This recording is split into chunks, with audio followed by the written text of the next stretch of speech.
We are live. Welcome back to the Bro Show, episode number 60. Scobo's not here at this moment. He just stepped out, but he will be back. We were just talking about Spartan's kombucha choice for the show today and all of that in the pre-show. Thank you guys for joining us. Panelists, chat, of course. Let's go around the horn real quick, and then we'll get into it. Dankman Dan, thank you, man. Appreciate you being here. Thank you. Dankman Dan. You can find me on Instagram. You can find me Thursday mornings, Wake and Bake with the Groskis and these fine folks here. Thanks a lot for joining us, guys. Look forward to today's topics. Thank you, Dan. Red Setter Farm. What's going on, everybody? I'm Red Setter Farm. You can find me on Instagram at Red Setter Farm and here in the Michigan Bros Grow Show every Sunday night. Yeah, so also Monday nights at 11 p.m. Eastern with Scobo on the late sesh. Come back on the Frugal Force. Since Abolish isn't here, I guess I'll shout that out. Frugal Force, October 3rd, and find us then. We started recording, so underway. Cheers, everybody. Thank you for being here, Red. Mr. Spartan Grown. What's up, everybody? Spartan Grown. You can find me on Instagram. It's the best place. All one word, Spartan Grown. And thank you to Fredo. Just became a Groski. Yeah. We appreciate that very much. And I wanted to shout out Dink and Dan. I don't know, is this the first time you've had that backdrop, or is it new? That looks fucking nice, dude. I like that. Thank you. He's running into his fall fade. Yeah. Yeah, I see that. It's fucking perfect timing, dude. Perfect timing. Right on, man. It was find me at 420 wife's idea, so thank her. Oh, that's cool. I like it. She's cool. But yeah, find me right here on the Michigan Bros Grow Show too on YouTube. Thank you, sir. Appreciate you being here, as always. Yeah, that's always the best part of this part of the season, right? Is the fall fade and all the plants and what we're doing now. Beautiful, beautiful stuff. Scobo, you're last. Welcome back. Welcome to the Bro Show Live. I'm Skillbo One. The panel's all assembled. Episode 60. Episode 60. Glad to be here, man. I see a lot of familiar names out there. All I did was trim all weekend, so I don't really have much input about even anything in the real world. I haven't even showered yet. So you guys do anything productive? I did shower today. You're ahead of me. I trimmed. I took care of some plants today. And my outdoors surprisingly looking very nice, believe it or not, even though we've had some very, very cold temperatures down here in lower Michigan. What you got, Spartan? Shout it out, man. Is that some sour garlic cookies? That was for my buddy Skillbo over there. I got some sour man. garlic cookie. Ooh. Ooh. That's good stuff right there. Show it off on the camera. Yeah. Cold nights here in Michigan. Cold nights here in Michigan, for sure. Very cold. So we got our first question in the chat. It says, my bud has been drying for a week. Do I cure it with Bovida packs or without? Ooh, that's a tricky one because people are very, very sensitive about that topic. Seems like the cannabis community prefers the Integra packs over Bovida packs if you're interested in doing the pack thing. I would say that if you have bud drying, just get little pint jars and do a test both ways and see what you like better. If you're asking this question, you can tell yourself after about a couple weeks, and then your next harvest, you'll know what you want to do. That's one right there. That's one I got from you. That's a crescendo jar. Yeah, I like the Integra Boost packs, 62%. That's what I put in my jars. Just want to say to understand that you are still responsible for checking your buds and burping them. Don't think that if you put one of those packs in your jar that you're good to go. I've seen multiple people, myself included early on, just mold out bud by not burping it and thinking that they just take care of it. Not always the case. That only works if it's well dry already and you're truly in just the curing stage. Well, and it's the size of the jar too. If you have a gigantic jar like one of these bad dogs, lay it on its side like this and then put your pack in so that there's more surface area of the bud and it's not working so hard. Whereas if you have it on the bottom or the very top of it, you're only going to be doing a certain portion of it, right? Yeah, so I like to put the pack sideways too, just so that mostly so air can get to them. I try not to fill them quite so full, but like the jar you showed, where the pack is like the whole side of the jar. Yeah, it gives it a really good surface area there. Yeah, and I don't cram my jars full either, like you said. Right, exactly. Plenty of room. I try to leave the quart jars, about half empty, and I even store them on their sides to keep them a lot of air movement in there, or air room, I guess. Then that's not actually moving, of course. And me, myself, personally, I'll actually leave the lids cracked the first day. I'll put them in the jars. I won't even seal the lids. Just leave them cracked so air can get in there. My first harvest, man, I remember harvesting and putting bud that was too wet in jars and trying to do the whole burp technique bullshit, molding entire jars of completely finished flower that you spent 4 months on. Go to work because you have a real job, day job, and then you come home after work 8 hours later and it's molded because you couldn't burp it 3 times, and whatever try to avoid all that stuff. Yeah, I've been through all of those things, and that's why I don't fucking put shit in jars until it's done. I agree. When it's ready to fucking be sold, then it goes in jars. Yeah, it sounds like a huge hassle to figure out how to get a drying space or whatever, but it's really worth it. Really worth it. He says, it feels like the bud is dry, but when I go to grind it and vape it, you can tell it's still wet. So it is dry on the outside, but it's wet on the inside. It hasn't done that balancing yet. So it'll normalize once you put it in jars, or if you let it dry long enough, it'll normalize inside to outside. And it's starting the air quality, like the relative humidity and just the ambient air is starting to really go down. Let's see. I walked into my drying room today. Speaking of, I had to pull the last bit home, and what I noticed was my humidity in my drying room is 35%. So it's starting to get that time of year. It's already getting there. These cold temperatures at night are just knocking the humidity down. And I mean, it's a warm room. So, relative to the temperature in the air of that room where it's like 75 degrees, it might be humid outside, but not inside. Godspeed in the chat. Shout out to him for this hat. I was talking to Tara when she was helping us trim, and I was showing her how dry the plants were when they were hanging in the dry tent. I was like, this is probably a lot drier than you would think that they would be based on like how I was when I was beginner was growing. And he's talking about how it's about a stem snap, not a branch snap, which is a big deal because you can pull them a little bit early and end up having too dry a bud when you start sticking them in jars. Start getting down to 55 too, and you start losing a lot of the nose. And at least I think you do. It's like it's over dried, and then once it goes to that point, it's very hard to bring it back into the stickiness of it.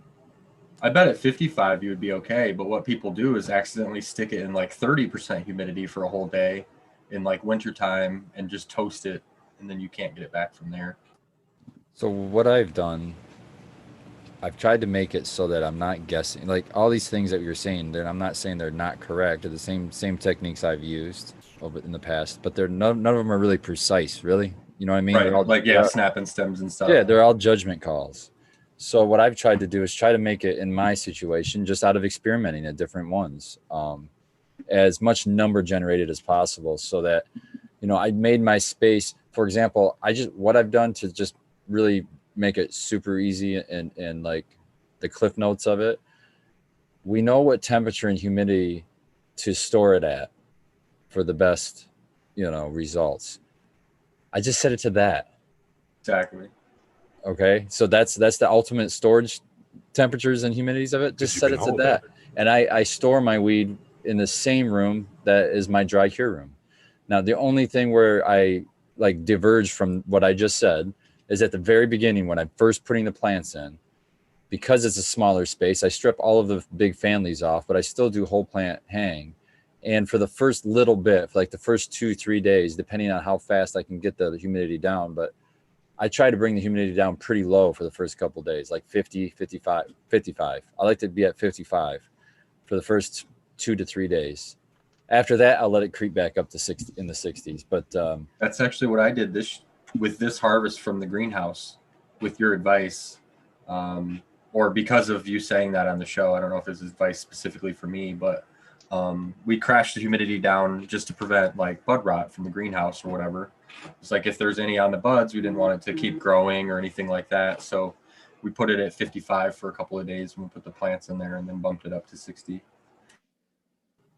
There's another question. Yeah. Trinity Farm wants to know what moisture percentage do you want when you send it in for testing? My last was 12%, and I thought you said that was high for testing. Yeah, I'd like to be under 10% if I can. 8's what you sometimes see, right? Well, yeah. For me, I think the sweet. This is me, like personally, like smoking. I like it to be around 10%, and this is for me. getting my own stuff tested, and I have the crop at home, so I get to go home to smoke it. And just by tracking those moisture numbers, because pro tip, moisture numbers is a way to artificially inflate your cannabinoid numbers, because everything goes by weight. So if you get the moisture number really far down, really dry, which is not quality, you're losing quality at that point, in my opinion. But you're reducing the weight of your product, so your cannabinoids way heavier, and they're going to be a higher percentage. So I always the first thing I look at is moisture percentage, because if I'll notice that if they're like at a 5% or lower, that's typically inflated numbers in my eyes. But I think 10%, right around 10%, just for me trying at different percentage ranges, the best smoke in my eyes is 10% is what I'd like to be at. It seems like a lot of times when you get the darker ash, it's just because the bud has more moisture in it than it should have. And I I was agree. talking about that today. Dro asked how we would know the moisture content. The lab actually tells you on the test. So like I went and got the OKC done, and the moisture came back at 14%, which tells me that if I dried it longer, my numbers would have looked better, like Spartan was saying.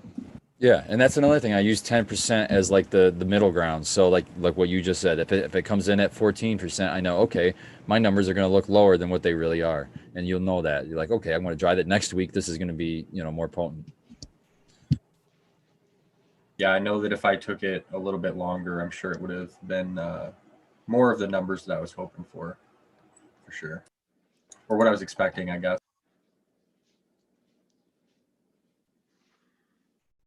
I really advocate for the testing. I'm going to go down and take Citroglue and Anvil down next week, I think, or this week, I guess, and get tested.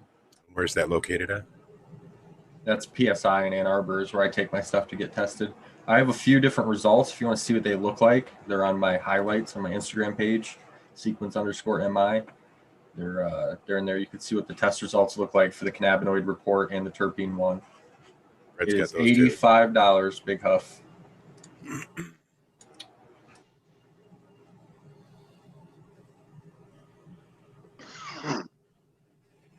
Yeah, we're going to take the hemp down and get that tested this year too, just to see what pulled, if any, of CBD.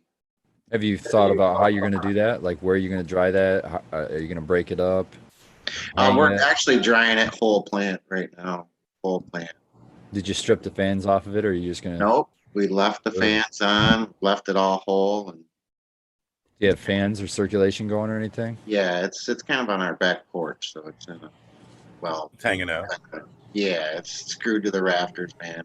I would strip Old every school big fan style. off. I would stress to take those fans off if I were you. Okay.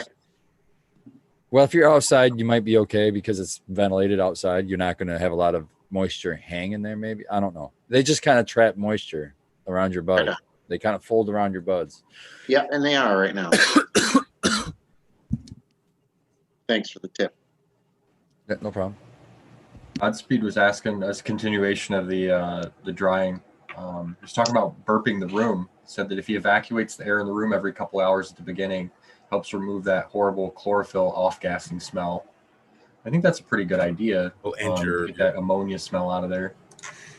Not just that, you're also bringing in drier air in that early parts. You know what I mean? Well, ostensibly, it should be drier than if you have like a very small space full of a lot of plants. Well, it's worth bringing up the environment, especially when you're burping jars, is super important.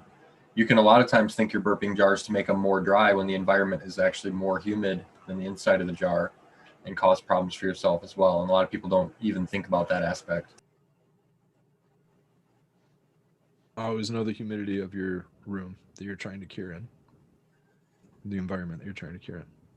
And that's why it's another advantage that we're in. One of the reasons why I store my jars in my dry cure spot, because I already know that environment, that when I open that jar, what's going to rush in there is the, what I want it to be. It's already been conditioned to those parameters or whatever. Makes sense. It's just so much easier to condition a room, just like you are a grow room, by building a small dry room. Then you can whole plant hang, and you can do those things, and you don't have to burp jars. It's just, I'm telling you, it doesn't take a lot of space, and it's so worth it. If you're looking for a project that's going to maybe cost a little bit of money, but it's a great project. I think. I mean, I I love. agree. That's where I was starting with, like, by saying it might not seem worth it at the beginning, especially as a new grower. It was never worth it for me. Like, I would harvest and try to stick my buds in a cardboard box or a paper bag or whatever the fuck tech of the day it was to try to dry and ruin your bud. I did it. Drag this yarn across this box and cut your buds into 10-inch sticks. But you don't nail it until you really can dial it in, and you can't do that without a really controlled environment. Just like your grow room, you will need almost all the same equipment. Smaller, but you need a fan in there to keep the air kicking around towards the bottom. You need a dehumidifier or an AC or whatever, and get it all working. I went from microwave on 15 seconds on high, dude. Sparks and all. I went from being the rookie grower in the very beginning to rushing to jars. You're talking about paper bags and shit. And then I went to the other side of things where I was actually what I would consider overly drying things. So that, when I was taking things off, get to the point where you're snapping branches rather than sticks. It's better to over dry it than it is to mold it, at least. Right. Well, that was the thing. It's not as good, but right. And that was it. Is I just needed it for medicine. So I was like, well, I'll work on this, when I can get this environment that I'm drying in, but in the meantime, I'm just going to, err on the side of caution and over dry. It doesn't seem worth it, right? Financially, when you're looking at like, oh, you want to get a tent and this equipment and stuff, and you're only going to use it for like 2 weeks at a time. But it makes all the other 10 weeks or 12 weeks or 14 weeks all work. Like all the work you spend, all the money you spend on your lights and electricity and nutrients and stuff to like optimize your quality. The biggest leap you could have in quality is improving your cure game for sure. And at the same time, if you don't have a place to dry your product, a lot of people tend to use their grow, so their flower room. Well, now by having a place to do that somewhere else, you can put flowers right in. As soon as you take out, you can put flowers right back in, and you got flower that much sooner. Right, 2 weeks or whatever it is that you're hanging. I think it was Dro in the chat that was getting another tent so that he wasn't hanging in the tent anymore to cycle faster. That's a great idea too.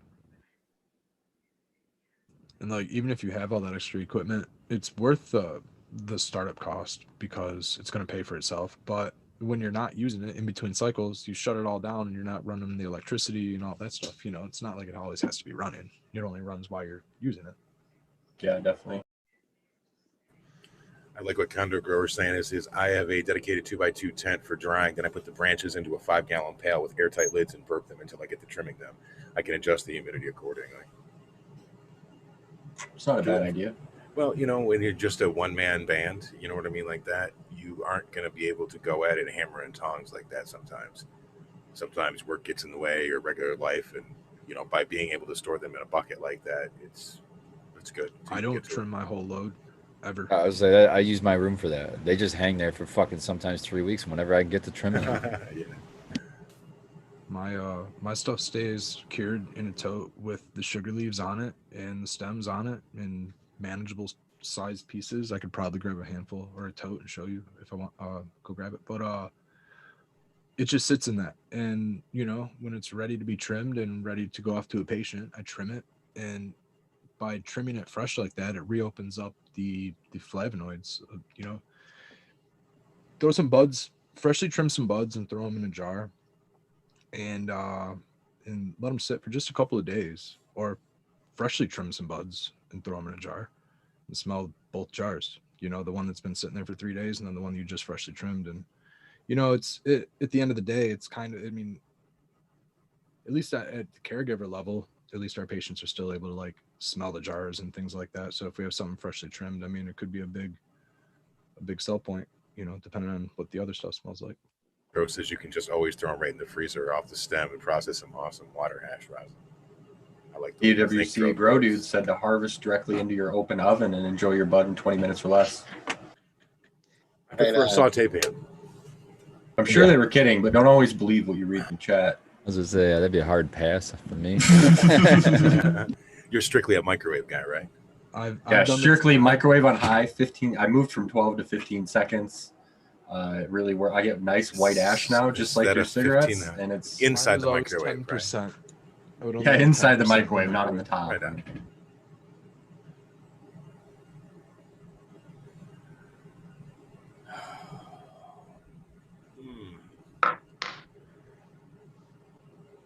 Stoned already, fellas. I don't know. We're out of drying and curing questions. We need some more questions in our chat.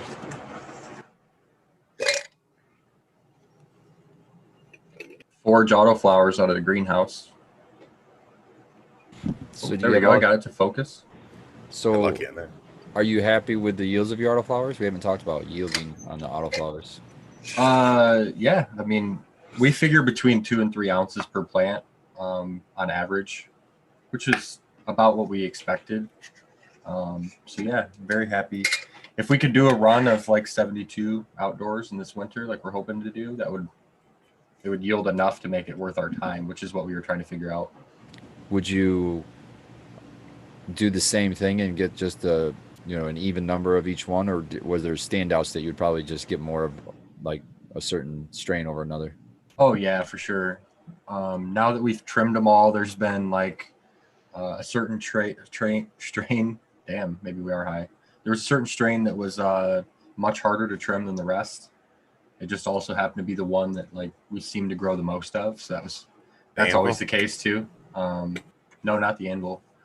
But then there was other ones, and then so yeah, some will probably run again, and some we won't. I've already talked with Mandalorian about buying up more of the seeds, so definitely not disappointed with them at all. I'm also going to run the Ethos Multipass autoflowers. We're getting ready to get for free this month. So if anyone has any they don't want, hit me in my DMs. Yeah, it'd be interesting to see how those run alongside the other ones. So we're going to do that.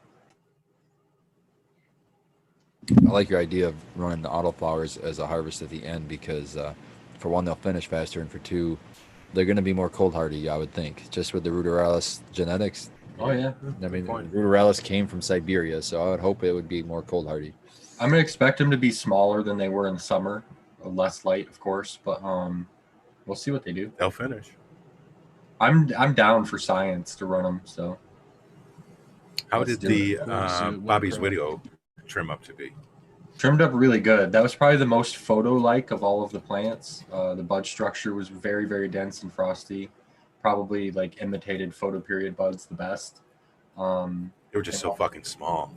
And they taste like pepper, and they smell like pepper. Oh, nice. That's really cool. Like black pepper buds. The Bobby's Oh, Widow. that sounds good. I grew a black domino like that before. I want to say that's beta caryophyllene or caryophyllene. Yeah, yep, and Yeah.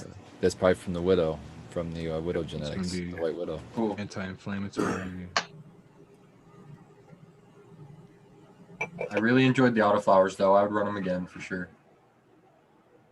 I would say that the autos were less dense on average, but I haven't ran enough to say so far. So this run, yes. And then, yeah, Dro gave me Mephisto testers. Sorry, I forgot about those, Dro. I got them in my bag. We'll be running the Mephisto testers in this winter as well. So Yeah, I would like to run some of their genetics too. Sorry, Spartan. No, that's fine. On those autoflowers, when you do the next ones, or what did you do with the soil? Did you leave them just the pots there, and you're going to just plant right back into the same pots for the next round of autos? Or... I took the pots, or the soil is outside in a big pile right now. We'll probably take it from there and repot it and stuff, but we didn't leave it in the greenhouse because I didn't want to leave. There was some like bud rot buds that we had thrown in there and stuff like that, and I didn't want to leave those in the greenhouse, so I pulled them all out. Did the plants seem like they ran out of gas as far as nutrition wise, or they were totally fine? You think there's a lot of nutrition left in that soil? I think some did, and I think some didn't. So I think it will need amended a little. But it was hard to tell. So they were all in 7-gallon pots. Some of the plants yellowed, but I think it was due to the plant's age, not due to the soil's nutrition. Does that make sense? Because when I was investigating the root balls, the roots didn't, take up the whole pot necessarily. It seemed like they took up like 60% maybe. So I know they didn't use all the nutrients in there. So there's definitely the senescence quite a bit. So. And when did you discontinue the recharge? At what week? The auto is quite a while ago, but the photos like 3 weeks ago maybe. Paul asked which soil we used. We used Ocean Forest. We popped the autos in Ocean Forest. It was not too hot to pop or germinate seeds. We put 60 autos in the ocean forest, and 57 of them came up. So that's a common thing that people said about ocean forests, was it would be too hot to do that. So I did that test as well.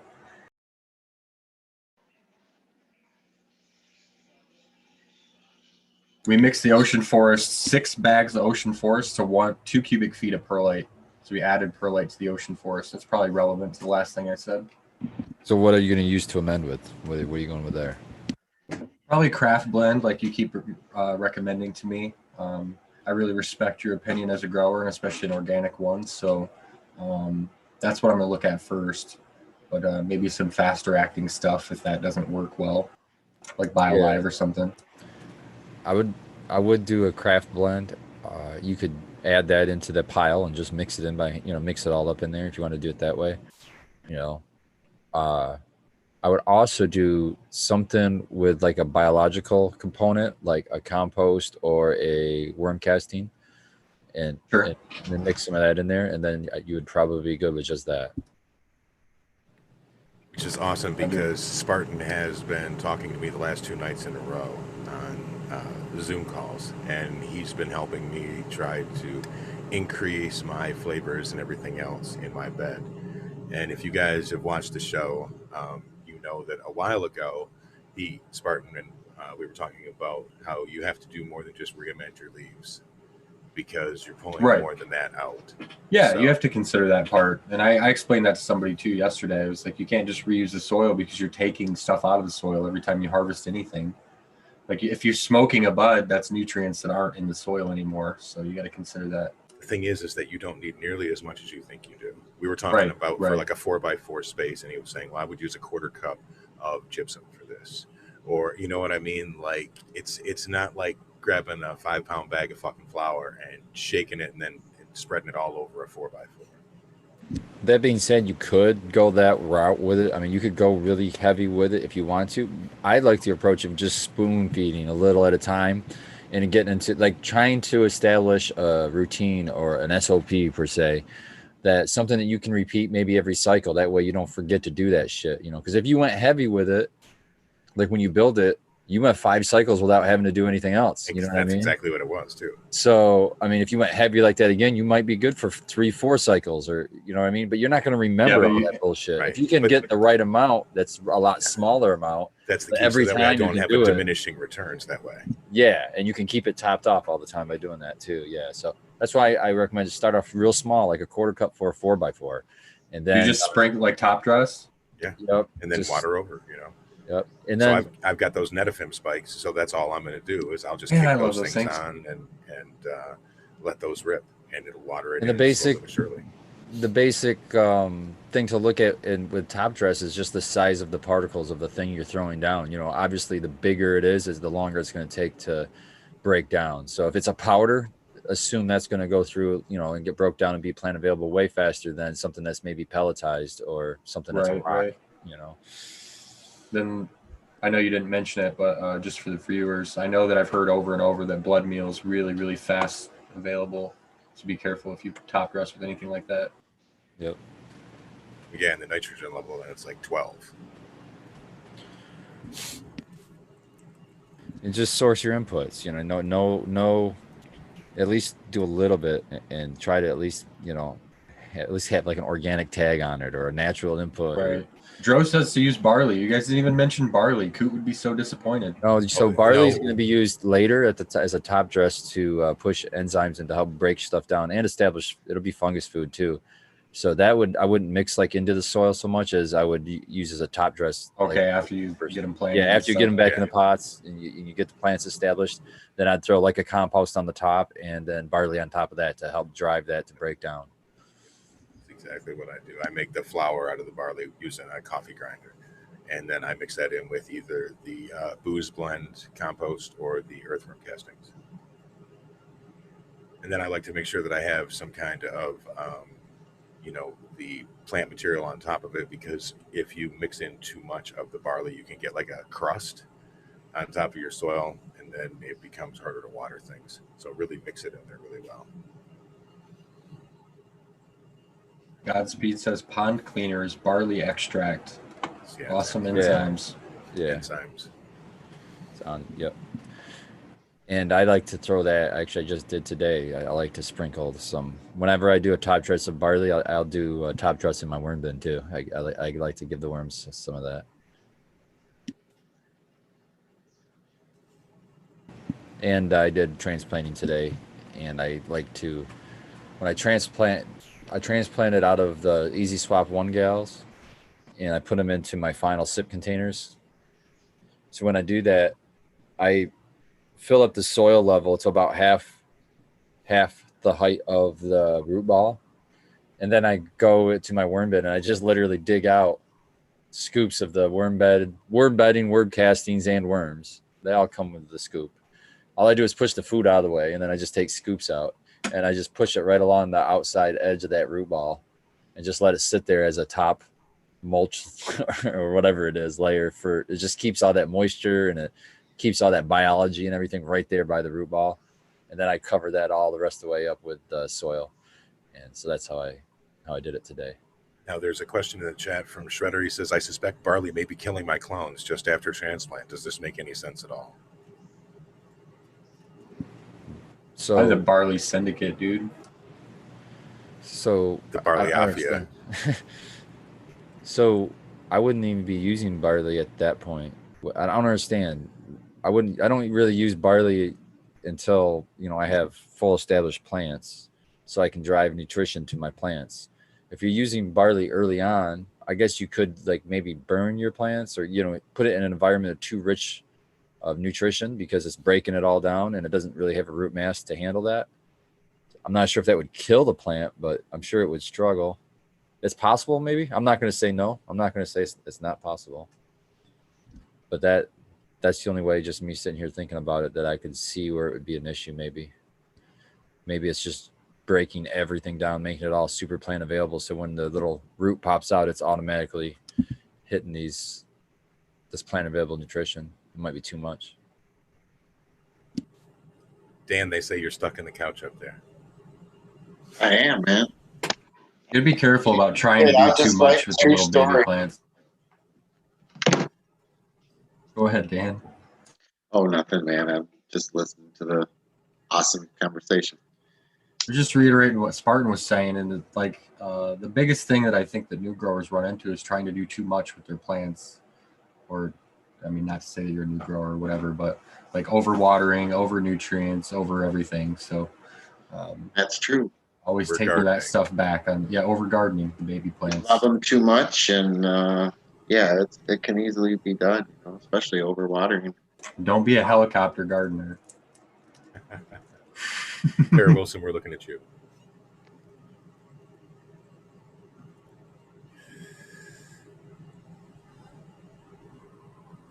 Somebody else earlier said that they were able to buy barley at the local brewer store and they'll grind it for them. Somebody can correct me, but I would, if you have the ability to grind it yourself fresh right before you use it, I've heard that explained is that's a better way to go than to have it pre-milled and then keep it in like a 5-gallon bucket for 7-8 months until you actually use it. But I'm not sure. Yeah, you're going to preserve more of the oils and all that other happy enzymes, and I think there's amino acids maybe even involved in there. Yeah, which would deteriorate. Protease and all that shit. Yeah, anything with an ASE at the end, that's an enzyme. So, and it's usually the beginning part of that is usually what it breaks down. So, for example, what breaks down chitin? Chitin A's, and that's the enzyme. So at least that makes sense, at least. But I forgot what the fuck I was going to say, so I don't know. I'm just grinding up some more weed. Pro move, dude. I'm smoking on that forge from the greenhouse. Shout out to Fresh Cut Mandalorian Genetics. Spartan for the assistance. It's a sprayer that I used so many times this year and everything else. That thing is cool. I thought it was way overkill. Now I need something twice the size. Yeah, now you understand, man. Now you understand. I use that in a home grow setting, so I'll just blast the shit out of my plants with that thing. Yeah, I don't doubt that. You can't not blast the shit out of them. It saves so much money because it barely uses, I can cover the whole fucking little tiny grow I have and fucking use barely any water at all. Or barely any solution at all. that makes a lot of sense. I have to mix 2 full tanks to do the greenhouse. Probably more likely about 3 now, but I haven't sprayed in quite a long time. Have you been what have you been using, or what were you spraying? Were you using Plant therapy, a little bit of Dr. Zymes, beginning. Did you do the thing where they were saying to heat it up and stuff, or did you just? No. Yeah. No. Seems And like then a sprayed some BT for the caterpillars. Keep them babies at bay. I haven't seen any more caterpillar damage, so BT seemed to work. As expected, we saw some caterpillar damage for a couple days, as they go back up and have to eat the stuff. Yeah, and but the screen too. I mean, that's gonna keep the malls out. Screen helped a ton. Yeah. That's gonna make next year so much better because now you don't get to deal with that shit. You know what I mean? Right. I'll just put in an air curtain like they have at the store. Oh, there you Just go. have a really strong fan blowing towards the ground, and then they can't get in. Yeah. Next year, you guys can add light depth. Oh, taking it up another level there. I couldn't imagine pulling light dep over that thing. Maybe it's easy enough. Huge. Yeah. Dude, have you seen the ones that are like automated and it just goes out on a timer and just pulls it like a light mover across? That's just sweet. No, you could make one on the inside though, not as big. Shout out That's to an idea. I've seen that done before. Yeah, me too. I see that in Colorado all the time. Yeah, in Oregon, they'll do light dep on the They inside. make like little. If you did your plants in rows, they'll do it in rows. Yeah, they're talking about it in the show before this. Jack Greenstock said he's going to have it in his greenhouse where, or at least he was talking about it, where, of course, all of the light depth is on the inside. That way it's protected from the weather. You know what I mean? So you run it on the inside of the greenhouse. And then 2, they actually have it, I forget what he called it, but they section it off like what Dank Mandan was just talking about, where you could like light depth just one table or one row.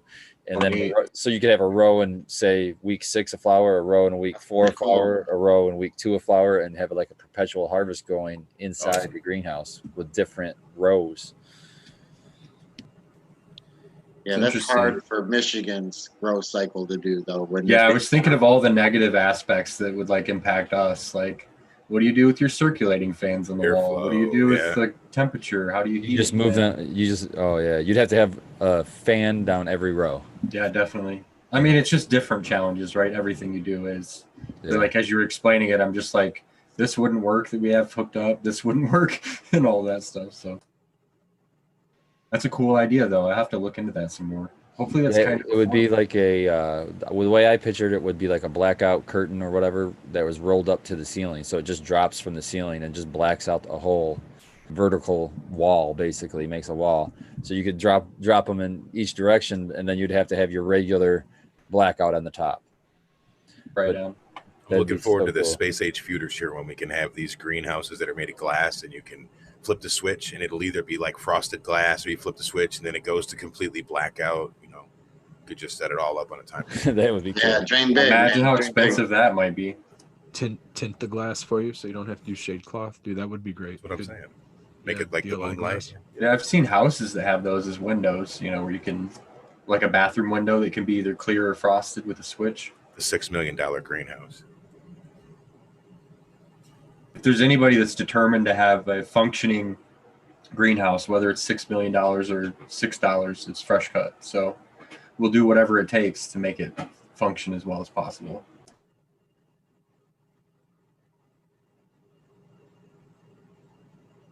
I tried like hell and I couldn't get him to give up on certain parts of the greenhouse idea. So we're committed.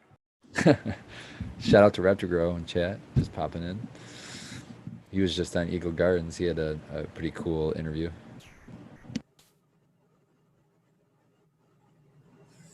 History of Light Depth is a cool video to search for. Hey, I want to give a shout out talking about videos. There was a live stream earlier for a future cannabis project that was talking about sour diesel. Let's let this be a little breadcrumb that if you're looking for something to watch later on, whenever you watch this, check that out. It was pretty cool. Sour diesel is good stuff. I do want to watch that because I'm so excited. I've got shout out. I haven't seen her in chat yet, but Michigan Medicated M2 gave me a cut of her sour diesel, and in veg, it was smelling that that dank smell. I don't get it with all my plants, but I get it with a lot of my keepers where I can start smelling some of that stuff early in veg, and I consider that a super good sign.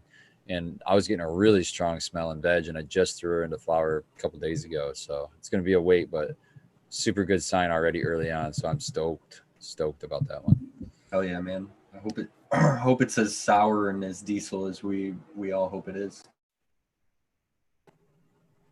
Sour is one of those things that it's in a lot of names, but not a lot of the phenos of them. Not that it's not in there, it's just that it tends to be more of an atypical terpene that I found. Sometimes Probably it's pretty safe to recessive say. in the breeding. So like it probably gets dominated out by a lot of different things that are bred with it. That's what it is. Yeah. What were you saying, Dan? Sometimes, I'll smell some sour in the beginning and then it'll just fade or Yes. become overtaken by, other terpenes or whatever. But seems to be a early showing terpene. It might be one of those things like I'm sure Jack will maybe drop a comment or something after the show, but like an ester, you know what I mean? One of those things that disappears and flashes off like an alcohol that disappears pretty quick. It might be one of those deals. Yeah, or back to what we were talking about. Maybe it's something that's getting not dried and cured very well, or it's hard to preserve that way. There's so many things that we can do to derail our best interest on this, guys, man. Oh yeah, you can almost always improve what you're doing. So Narwhal is asking, shout out to you, buddy, there, asking the effects of the sour diesel. When I smoked it, and the reason I asked for the cut was, for one, it tasted great, but for two, it was like very good, like antidepressant, like made you super happy, like uplifting, and that's what Yeah, it it's was. very eyes wide open, like sativa style smoke, which is what I like about it. Very good. Smoke that gets you motivated. Yeah, I ran a cut that smelled very similar to that for a long time, a couple years, and it was good stuff, man. I swapped it for the Citrique, had a little more lime on it, but I traded that sour diesel out for that Chernobyl that I had that was really lime and really heady and uplifting. So the sour diesel overpowered that. I thought it was better than the Chernobyl at the time. Kept that, and then now I'm onto the Citrique, super lime. Tara let me smell your Citrique the other day, Red. She So didn't good. let me smoke it, but I got to Oh, smell that it. Damn, she still has some. Oh man. Yeah, she still that's has why some. she has it, because she won't share it with them. Hey, Yeah. does anybody on the panel not like lime terps? Anybody anti-lime? I love them, but I think it's mostly because of how hard they are to find comparatively to like regular terps, Stuff That's the that's only in thing that lots of really stuff. kicks my anxiety. Flow helps really good. I think Flow might have some limonene in it. It's got a nice little lemon lime type smell to it, but it's really dank and floral. I don't know. I smoke it and it gets me super, super high and really nice and relaxed. Eases the anxiety. That's what I'm smoking now. It's really nice stuff. Kind of chills me out, It's good. But it doesn't like make me sleepy by any means. Tara gave me an all caps WTF. You could have smelled it. That's funny. No. Tara, I couldn't believe Tells that you you now. left before the food was done. She saw us prep the grill, put the tri-tips on, all that stuff, and then left. She had to get home in time for the show. Yeah, it's tough.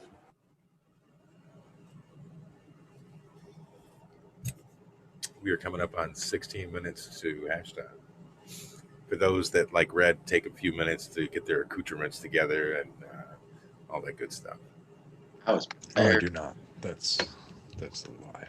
I We nail it, I think but ready. I'm already gonna start. No, Red and I did like a late sesh or something, and it took him, was it like 35 minutes to roll a joint? It took me so long to roll that joint, dude. There was so much going on, man. There was a lot Fucking going on. alien abductions We were going on. talking. I can't do two things at once, man. Come on now. More like 15 things at once. I was doing a lot more than just tooth. I was talking and I was like, I don't know, who knows what else I was doing back here. Looks like me earlier in the show. It took me 30 minutes to roll a joint. See? Reminded me of you the other show too. Messing with chat, looking stuff up. Who knows? I'm missing Retriever syndrome. old Abolish and Miss C today. I wonder where they're at. I know. I was thinking that earlier. Hope they're doing well. Polish probably got put in charge of putting the kids to bed for school and stuff. I keep forgetting about that school stuff back. It's just, he's like, Yeah, School's back now. Which direction do I have to go to center this here? What is going on? It's like backwards. There we go. This is just Okay, dry there you sift, go. but it's Yeah. like That's a big chunker right there. Yeah. Which one is That's that? that's that mix blend from 2018, Scuba. Dude, we've smoked the shit out of that 2018 blend. I don't know how there's any left. I'm gonna bring this to the little gathering next week and hope to get through Get some 'em. of this. Get it, man. Mix it up. I'm gonna bring my It's dog like for the a whole rock. weekend. I need to break it up. I need to take like a spoon and dig this thing open. Get a Shout out clean to my pig. daughter. I know she doesn't watch this, but she's watching the dogs for me, so I don't have to worry about them this weekend. I might as well shout out to Mama and Daddy Red, who are up in Mackinac taking care of their vacation like a week early so that I can go on vacation so that they can take care of DOG for me for the weekend. So shout out to them. I really appreciate that. Andy Man. No, I'm sorry. Mad Rabbit was asking, was Sequence looking for Black Lime Reserve? Yeah, I was saying that because I was just saying that was on my bucket list. Medicinal McGillicuddy was saying that they're growing Black Lime Reserve. What was it? It was a special version of it, I think. But yeah, because we were talking about Citrique.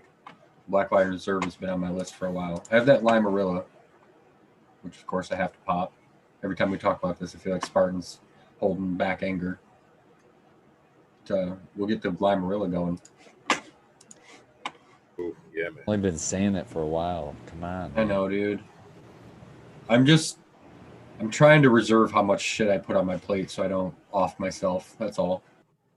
Let me ask you this: what do you have going that's so much better than what that is with all? It's the not shit about you put? that. It's that I'm so busy that if I pop the seeds and accidentally were to let them die because I'm doing something else for a whole day or something. What's more important than doing that? Is what I'm asking you. The greenhouse, the show, the trimming all my indoor. Current life. I've got indoor transplants that I've needed to do for like 2 weeks. My perpetual's now behind. It's getting tragic now that it's fall time. Yeah, it's gonna get worse. Without Yeah, and it's going to get way worse. You're gonna get that snowball effect, man. And oof. We're just about done trimming all of the autoflower. Just about done. Almost time for photo. He's gonna need toothpicks to hold his eyes open here. You gonna bring More totes? weeks. Bring some fucking those Totes. black and yellow totes, just full Yeah. of stuff that needs to be trimmed. Break it down into Yeah, branches. man. Bring it. Yeah, we'll just sit there. We'll trim it all weekend. It'll be done. You'll leave with all trimmed stuff. It's Yeah. BYO. I would have to chop something to do that. Oh, I thought you said you had a bunch of trimming to do. You Well, were I mean, autoflower. I've done all of the auto trimming. It's just about all done. There's like one plant to go, and then my indoor Oh, needs okay. trimmed. I might have indoor to trim this next weekend. That'd be fun to trim and smoke because it's all of the trop cookies. Yeah, you wouldn't be I got running around some with 6 grow off. pounds of fucking weed in your car. Oh, I don't care. Whatever. Bring it. It's all hemp. Doesn't even get you high. Jack's. Yeah. It's fucking exotic bird Like, seed, bro. What are you These are talking mids, about? man. They don't These are even count. mids, dude. They don't even get you high. That's what I'm gonna tell Exotic them. bird Use seed. CalMag, man. Yeah, CalMag, half a gallon per gallon, CalMag all the way through. That's my secret. That's You get it. buds that look like this one. They're really pretty, but you don't get high. Actually, we just sprinkle CalMag on it directly.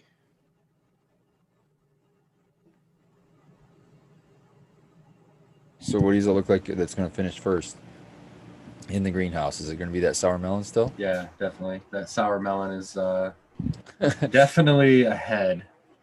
I don't know if it even looks like anything I want to trim, dude. It's wild. But we'll probably trim it. I know. I was thinking about it. We there was one auto plant that I was like, we're just gonna freeze this one. So we did. I froze an entire auto plant because it didn't look like anything I was interested in trimming.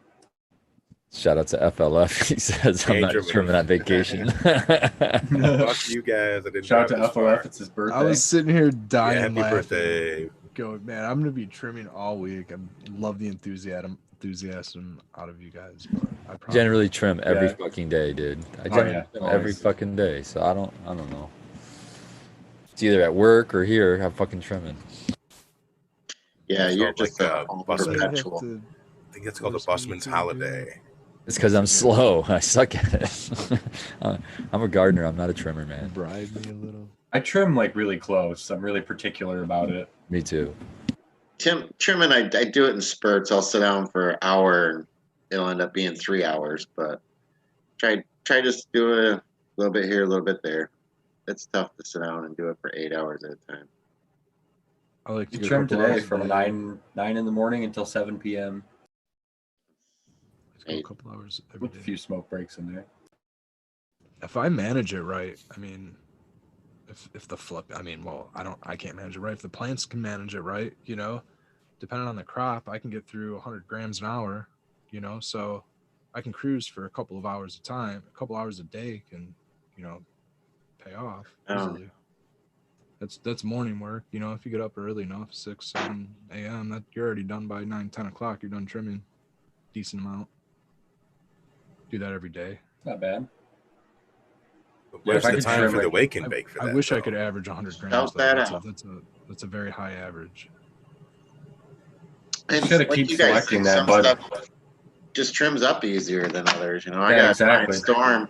I'll just flick a couple little leaves off, and Right. Sometimes it's you get all lucky. just dug neat anyway. So That's why I like Citro Glue. It's like I could grow as many plants of that as I wanted to and trim So like fast. a half a pound an hour. Power through it. right on. It's crazy awesome how easy it is to trim.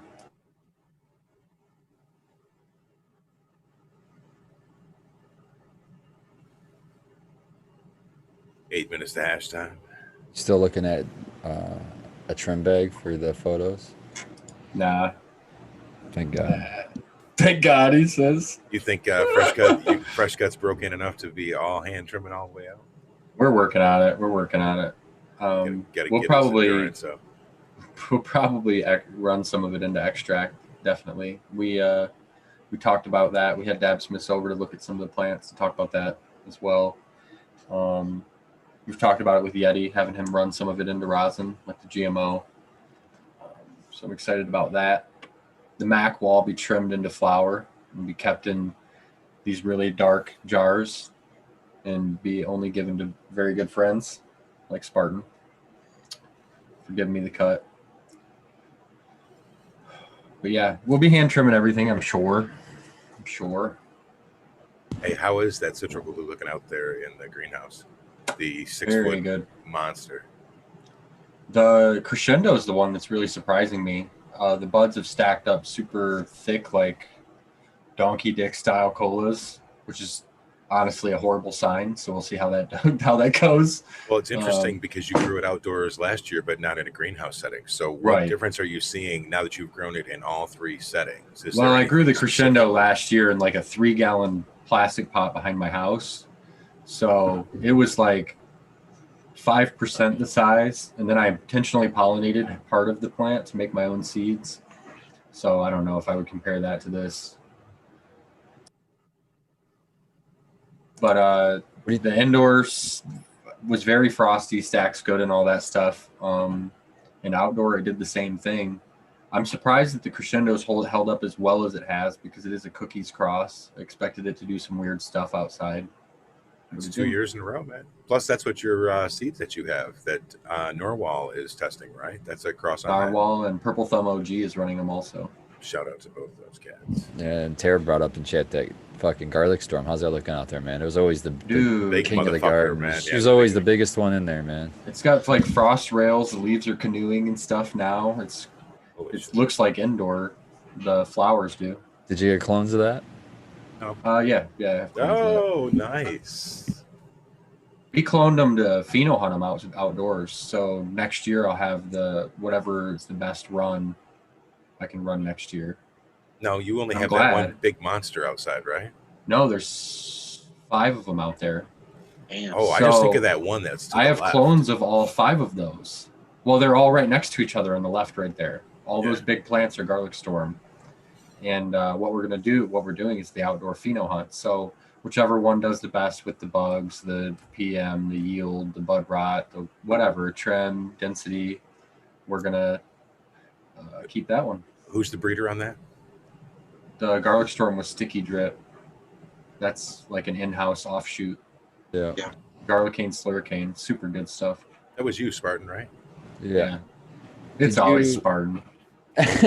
Sequence, Dude, did I you had get so any of many those? Did you get any of the glue sniffer from 2020? Did you get any of those seeds? Yeah. I think originally I did, but I had gifted them to my friend. I was gonna say I have some if you're interested, but I've heard that one specifically is really good for outdoor. But I haven't seen it myself. That's But the if you're interested- GG4 cross, right? Yeah, It's crossed with the whip. yeah. I don't remember. Is it the whip? Okay, I didn't know what the cross was. I know it was a GG4, but they said specifically it was really good for resisting molds and stuff. Well, it looked good in old I'll try it. indoor. The Girl Crush that I'm running from them is the most comparable to Mac 1 in the greenhouse in the way that it has that like gray velvet leaf look. Oh yeah. Like, you know what I'm talking about? Yeah. Every other petals. plant is like green and normal looking except for those two. So I've got clones of that too. That's special in its own unique way, the Girl Crush. So I got high hopes for that one. Yeah, I think that I'm really I already have a lineup going of what I'm popping, but I really want to work 2020 in there some more because I'm really seeing some, like with my Snow Cane, I really like that one a lot. And then that PTSD is what I was called, SSD or whatever the hell it is. Tell him to give it a name, damn it. Pineapple that one, ties. that was very strawberry seed. similar. That was very similar as far as how the frost production and the structure of the plant is very similar. I'm not ended up keeping it because it's so Right. similar to the Snow Cane. I'm really impressed with the size of that plant, like the vigor and the bud size and the frostiness and stuff. It's like a very modern cannabis plant when I think about it. Like It's hardy. it checks a lot of those boxes that you hope for as a grower, which is nice. I've got a bunch of genetics from them, stuff that they've gifted me and stuff that I bought too, or got with the winnings or whatever it was. But so I do need to get down that because, man, every time I go in there, because I've got some Snow Cane getting ready to come down, and I keep looking at them. I'm like, God, I need to grow more of these. The Girl Crush that I was talking about is Bad Girl by Biscotti. Oh, dude. That's That's 2020. right? But Yeah. I want some of that. Wow, how soon do I get some of that, man? He's had it's those still for a alive. minute. Yeah. Okay, good. I've got cuts of it as well. Yeah, I'm excited for it. It's got that I really like velvet that leaf Biscotti. look, man. Yeah, even if it's their biscotti that's got that little bit of a spicy flavor to it, that's something that I don't have in my garden, so I would welcome it, I think, especially if it's blended with something else. I have that blue gelato that I got from Dro. I get to flip that over and see what that's going to be like. Man, looking forward to these. I got that. Then I got the stuff that I got off of Doc Dankus. So I get another GMO going in. I have the Wedding Punch and Oreos, as well as some headlights and Citro Glue. GG4, I don't know if I'm going to put it in this time or if I'm just going to take a lot of really strong clones from it and then skip it to the next part because I'm going to try to do a 4x4 instead of doing the whole bed. See, Dro says I'm going to like that blue gelato. Yeah, I've got that Sour D going in the flower room. Just got in there, so it's gonna be a while, but I'm excited for that new flower. And then I have Jack's Cross, Jack Greenstock, his Velvet Punch F2s. I got 4 of them going, so I'm excited to see what they do. They're supposed to be like a grapey flavor, purpley strain, so excited for that. And then the 29th, in honor of Subcool's birthday, the late great Subcool, I'm gonna be popping his cuvee. I'll probably pop maybe 4 of them. And then whenever I get that's going to put me struggling for a while to juggle plants around and still be legal. So I probably won't pop any for a while. But after that, I'm going to get into Orange Gasm from Irie Genetics. That's really exciting. That's a good lineup of stuff that you want to do. We had someone in chat ask what GG4 smells like. What do you guys think GG4 smells like to you? Glue. I know that's a horrible thing to say, but it just smells like glue. Godspeed says it smells like chocolate. crude oil, and I agree. It smells kind of like a just oil smell. Like a To me, I always thought there's a little pine in there too, though. Yes. Exotic did the Grease Monkey, and that's a GG4 cross. And I think that oil part of that cross came from Never got to GG4. smoke that. Did you? I've always You gotten smoked like that? a hint of I like smoked cocoa some powder. Eagles Grease Monkey, I believe. I didn't get to try it. It was supposed to be good. I think it's that chocolate diesel in GG4 that gives It it was that. good. It is hash time, my friends. Hashtag. Yeah. I got some Crescendo dry sift. Or well, I would describe GG4 as a very euphoric buzz. I don't know how well it would work for depression specifically, but I've really enjoyed it all of my smoking career so far. I found it very good for pain, and for me, I didn't find it uplifting. I found it like sedative. Yeah. For me, it's sedative and it's fucking like body buzz. And like, if I was hurting, that was the one I wanted. Fucking like my knees were hurting or my fucking joints were hurting or I had some muscle pain. I'm smoking GG4 if I have it.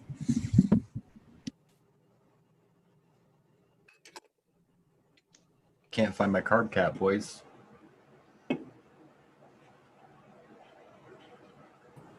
You got the container that you got your concentrate out of? Just use that, man. I do use a different carb cap.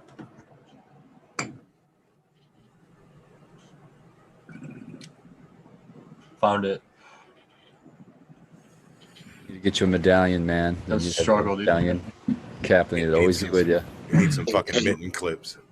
I got a remind sequence. He's got a story to tell. Yeah, that's true. I need more of the. Well, I ordered a board from the farmhouse. The guys that did the board that was at the grow off, they had the show logo on the one side. So I'll have all my caps on there eventually. But yeah, the story I have to tell today was I got stung by a yellow jacket today while we were trimming indoors in the neck right here. I kept trimming too. That's how committed I was. Didn't even take a break. True. But it still hurts right now. So I want everyone to take a dab from me right now at hash time and make me feel better. Did you put anything on that? I'm going to rub some rollerball on it when I go to bed. He did take enough time out of his trimming to get on Instagram and tell us in chat that it annoyed him. Dude, you could have went out. I was annoyed. I'm gonna keep saying this shit till somebody fucking starts doing it, but you could have went right out to the fucking driveway probably and got that little fucking plant. It's called a plantain. So usually they have the wide leaf ones or narrow leaf ones, but they usually grow right in the fucking driveway. They grow in terrible soil. They always send up those tall shoots with the little flowers on them. You could just take a little bit of that green leaf, chew it up to make like a paste, and rub that shit on there, and it wouldn't even fucking hurt anymore, dude. Hold this on. Spartan, I don't even go to the doctors. I'm not rubbing some driveway weeds on my neck. What's wrong with you? How can you be a That's like proponent some for advice plant? for Red or something. It's disgraceful that you can't be a proponent for fucking plant medicine, my friend. I take rosemary leaves and I rub the oils on me and stuff for smell good. You know Red's rubbing driveway leaves on himself. Hey, you know what? I've pressed roses. Red rolls and driveway leaves. And it really Rosemary. excretes crazy looking water. Rosemary, he says. Grow rosemary. You can put that behind your ears. Oh, shit. I do, man. Yeah, I got rosemary growing on. It smells great. And rub a little bit on your neck. I got it your ear, too. Like he's saying, put a little bit underneath your like nose and stuff. You smell it. It's great. It's good for your skin. I go out and eat that shit just randomly. It's fucking rose. I got a little herb garden going. It's like rosemary, thyme, sage. It's fucking good shit. It's really good for you too. That shit is hilarious.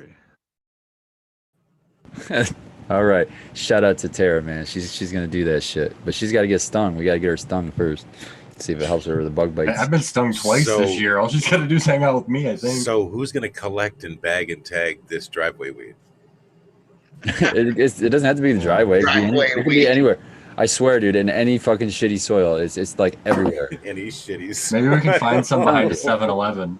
Is it that weed that gets that long, hard flower, and if you don't when you mow your grass down, that thing It's like a turns tree. like a wooden stick, and you Yes. step on it barefooted, and it punctures through the top of your foot? Yeah. Well, that's getting pretty specific there. I don't know about all that. Dang, Dan. Yeah, that sounds Yeah. like it. I'd like to chew the shit out of that thing, man.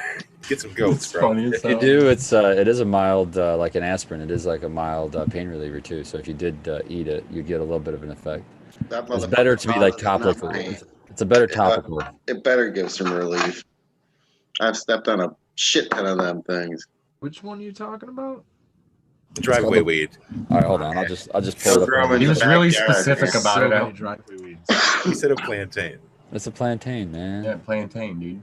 Not the banana, but the weed. Chat, what do you think? Are you having a good time with this? Because this I shit didn't is even know been there was cracking me two the fuck different up, things. man. You guys rock. Sticky Mitts says they were stung 144 times at once. What? Oh shit, that's 12 times 12 right there. Whoa. You did that after hash time. Fast Hell math. yeah. That's some Rain Man shit there, boy. That was Rain Man shit. That's that stuff you sub for. Hell yeah. You just pulled the square.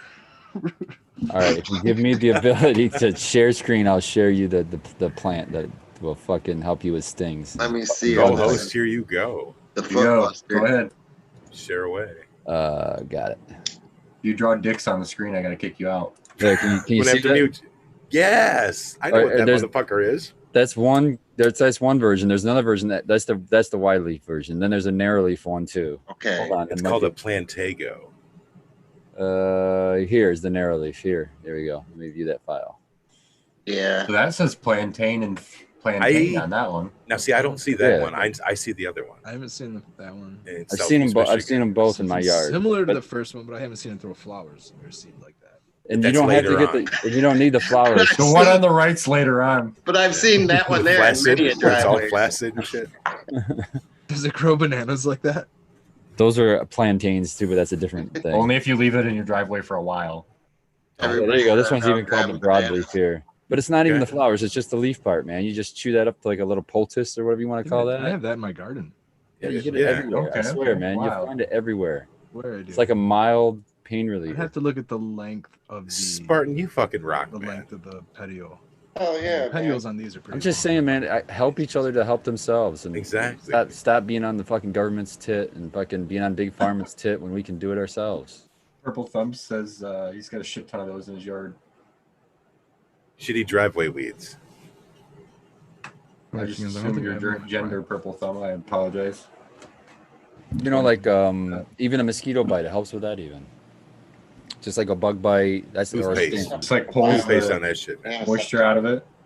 If you had a toothache, I don't think it'd be strong enough for a toothache, but it might give you a little bit of relief just chewing on I it. said put toothpaste on it. Oh, Okay. toothpaste. Yeah, got those baking soda. Yeah, for yep, for mosquito bites and stuff. Yeah, man. You gotta chew it like cut, like Dags. Dags knows what's You gotta chew your driveway weed like cud. Yep. How long do you chew it for? until it works. No, it's actually just not a lot. You're just breaking it down a little bit so you can smash it up and put it under a Band-Aid or something. Just Yeah, to, yeah. I like how serious Spartan is. He knows that we're just No, being we're trying to fucking make jokes. and He's jackasses, trying to and give he's people just like advice. You Poor just want guy. a little bit of enzyme in your mouth to start breaking that shit down. salicylic acid. We're gonna have Red do some science this weekend. Mr. Science. Rub Oh. these weeds on yourself, Red. No. Oh, No, those that's are not poison happening. ivy. We're gonna have 4K footage from the GoPro. I know how to do Red identify. cloth rolling around in rosemary and Fred has quite the exotic plants growing in his garden. There's quite a few his things garden going is on out there. beautiful. That is my IPM.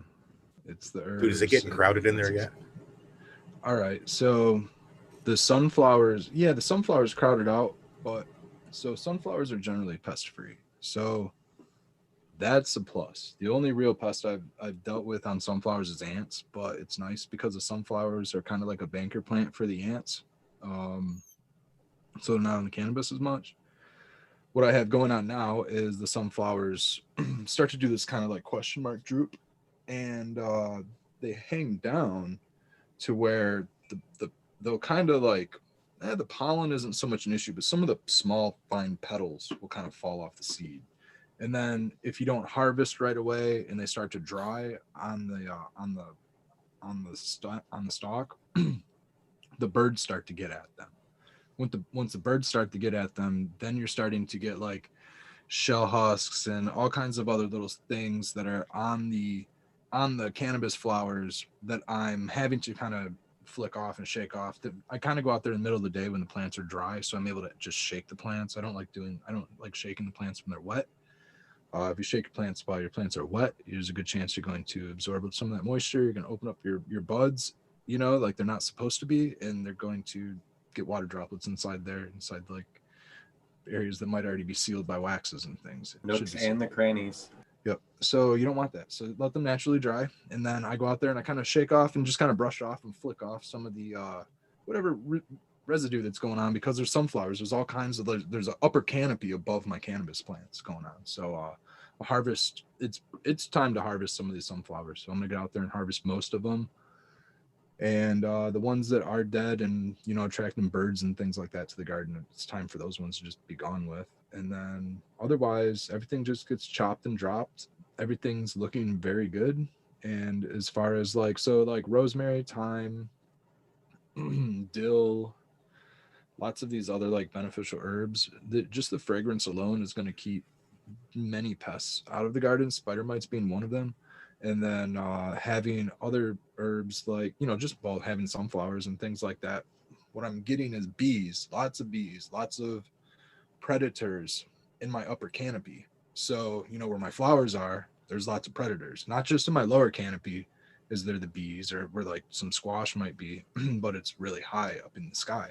So the bees are everywhere vertically, all the way up and down. So they're going all over the cannabis.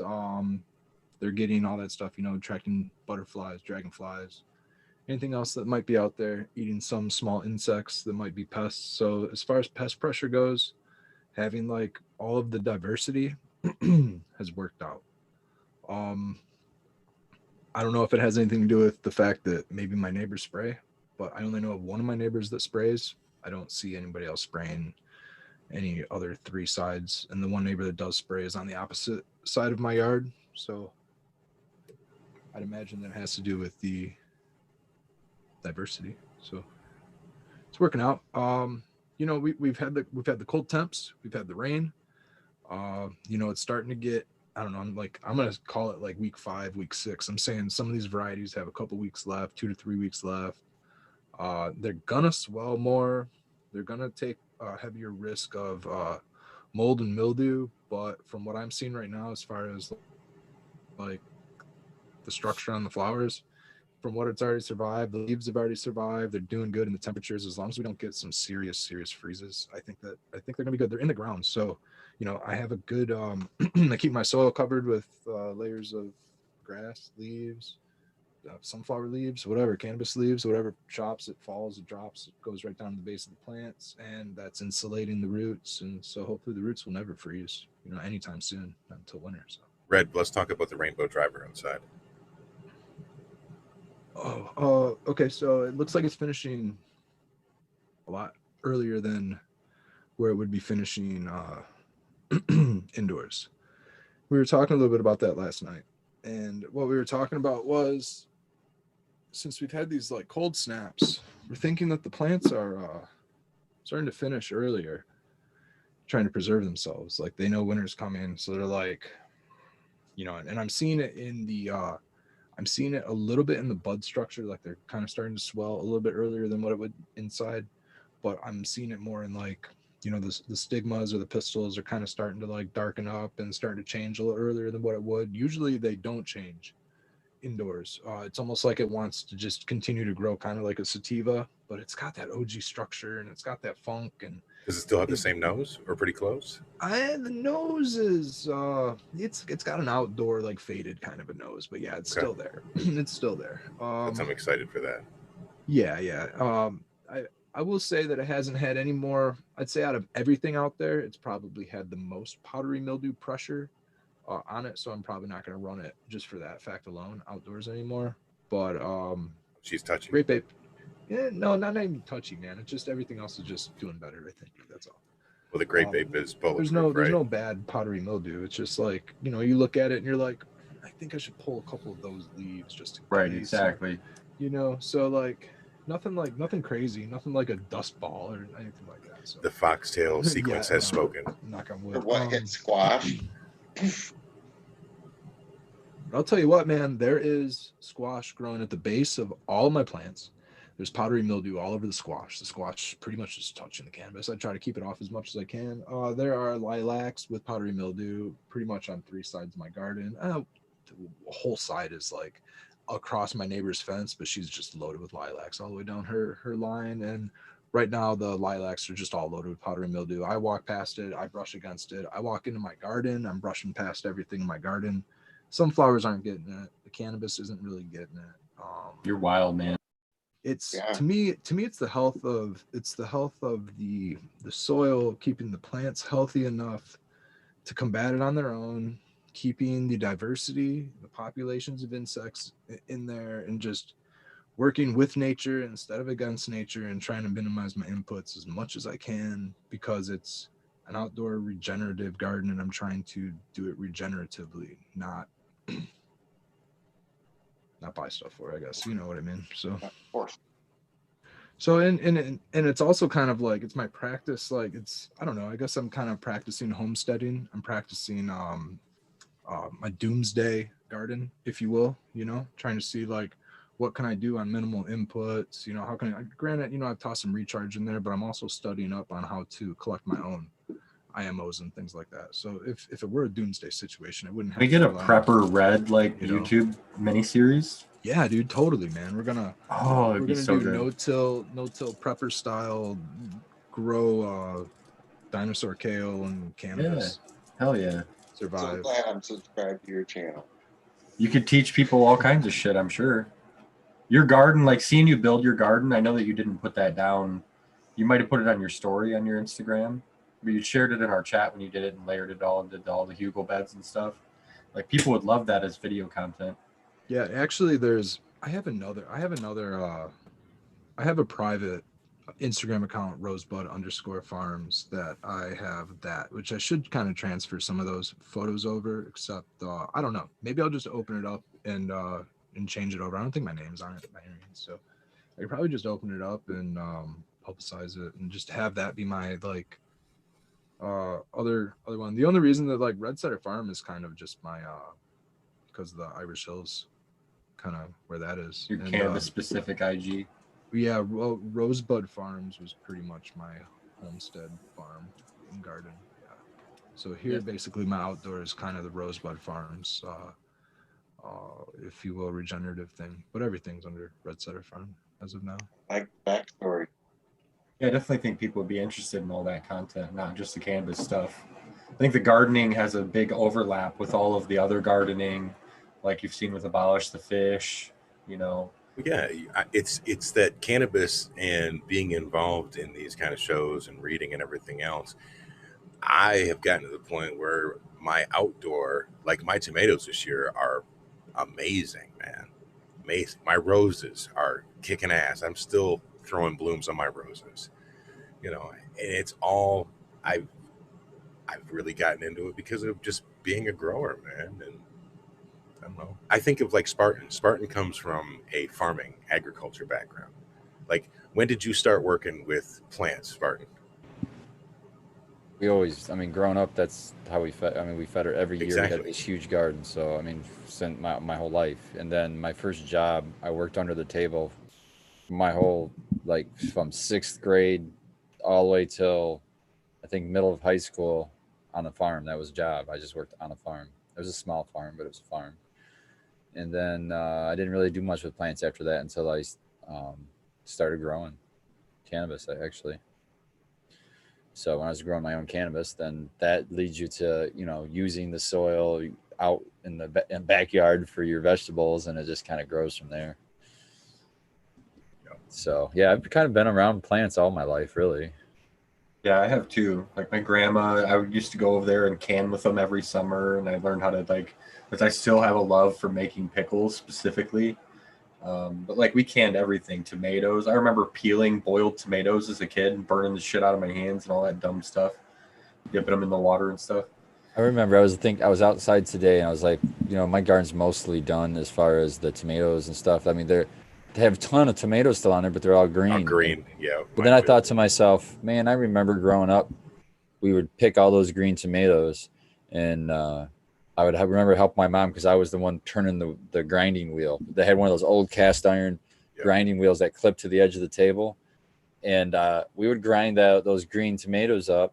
And what the hell do we use those for? I don't even remember. We made something out of it. I was thinking, man, I should call mom and just pick all these out and figure out what to do with them. Or what you can do with green tomatoes is just fry them, you know, cut them, do fried green tomatoes. Have you ever had those? You just cut them in slices and then bread them. I haven't. People keep telling me to eat it because I like tomatoes, Delicious. but I have never. Dude, had it's a whole green different, tomatoes. it's a whole different flavor, and it's good. They are fucking good. I've grew had my people say tomatoes that in don't my like 7-gallon tomatoes that like them pots. fried.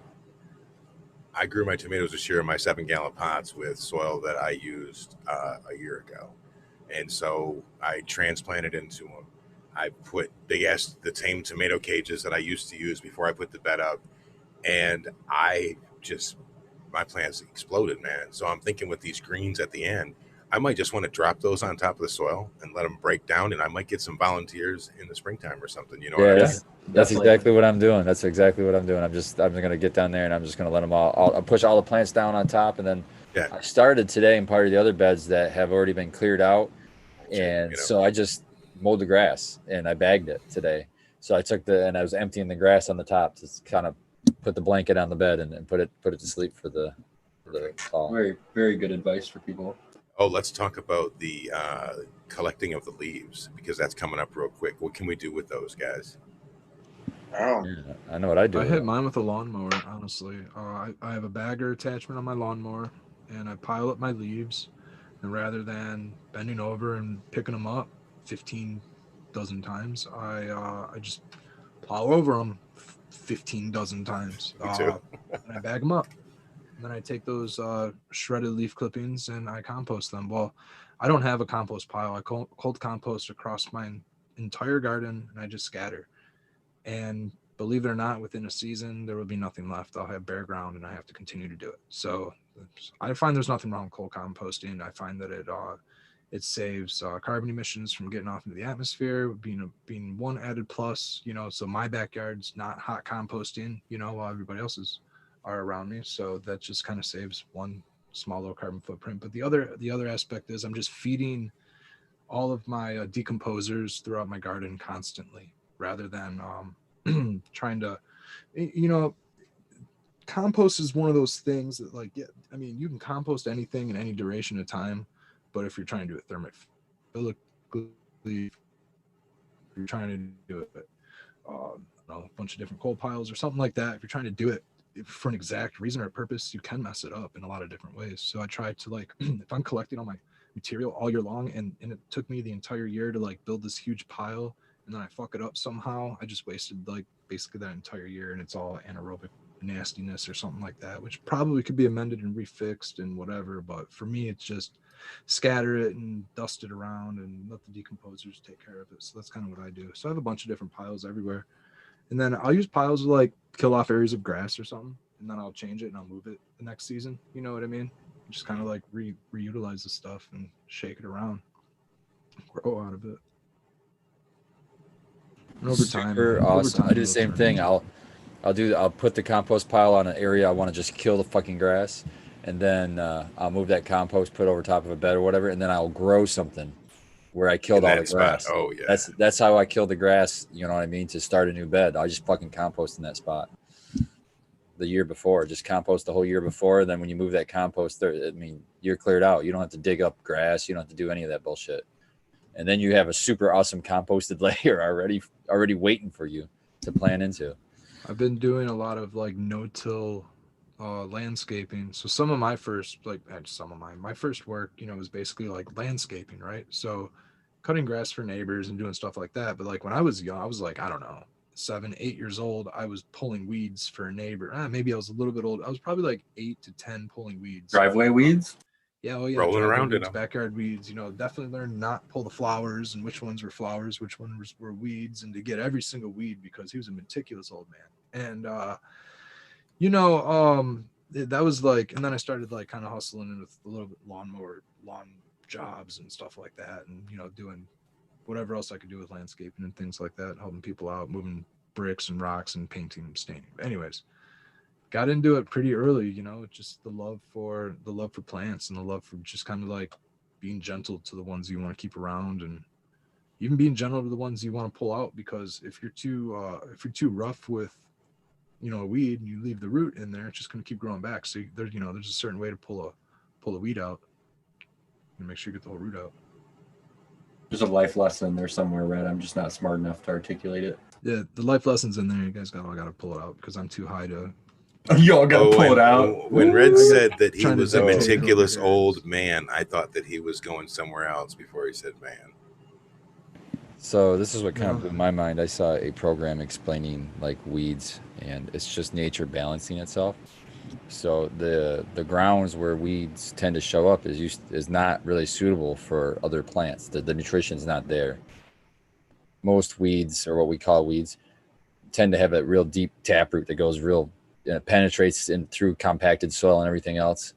Well, it's loosening up the soil when it does that, and then when that vegetation dies in the wintertime, it's creating like a compost above it, and it's mining minerals with that taproot, which gets sequestered in the leaves, which fall down on top and slowly filter back down through the soil.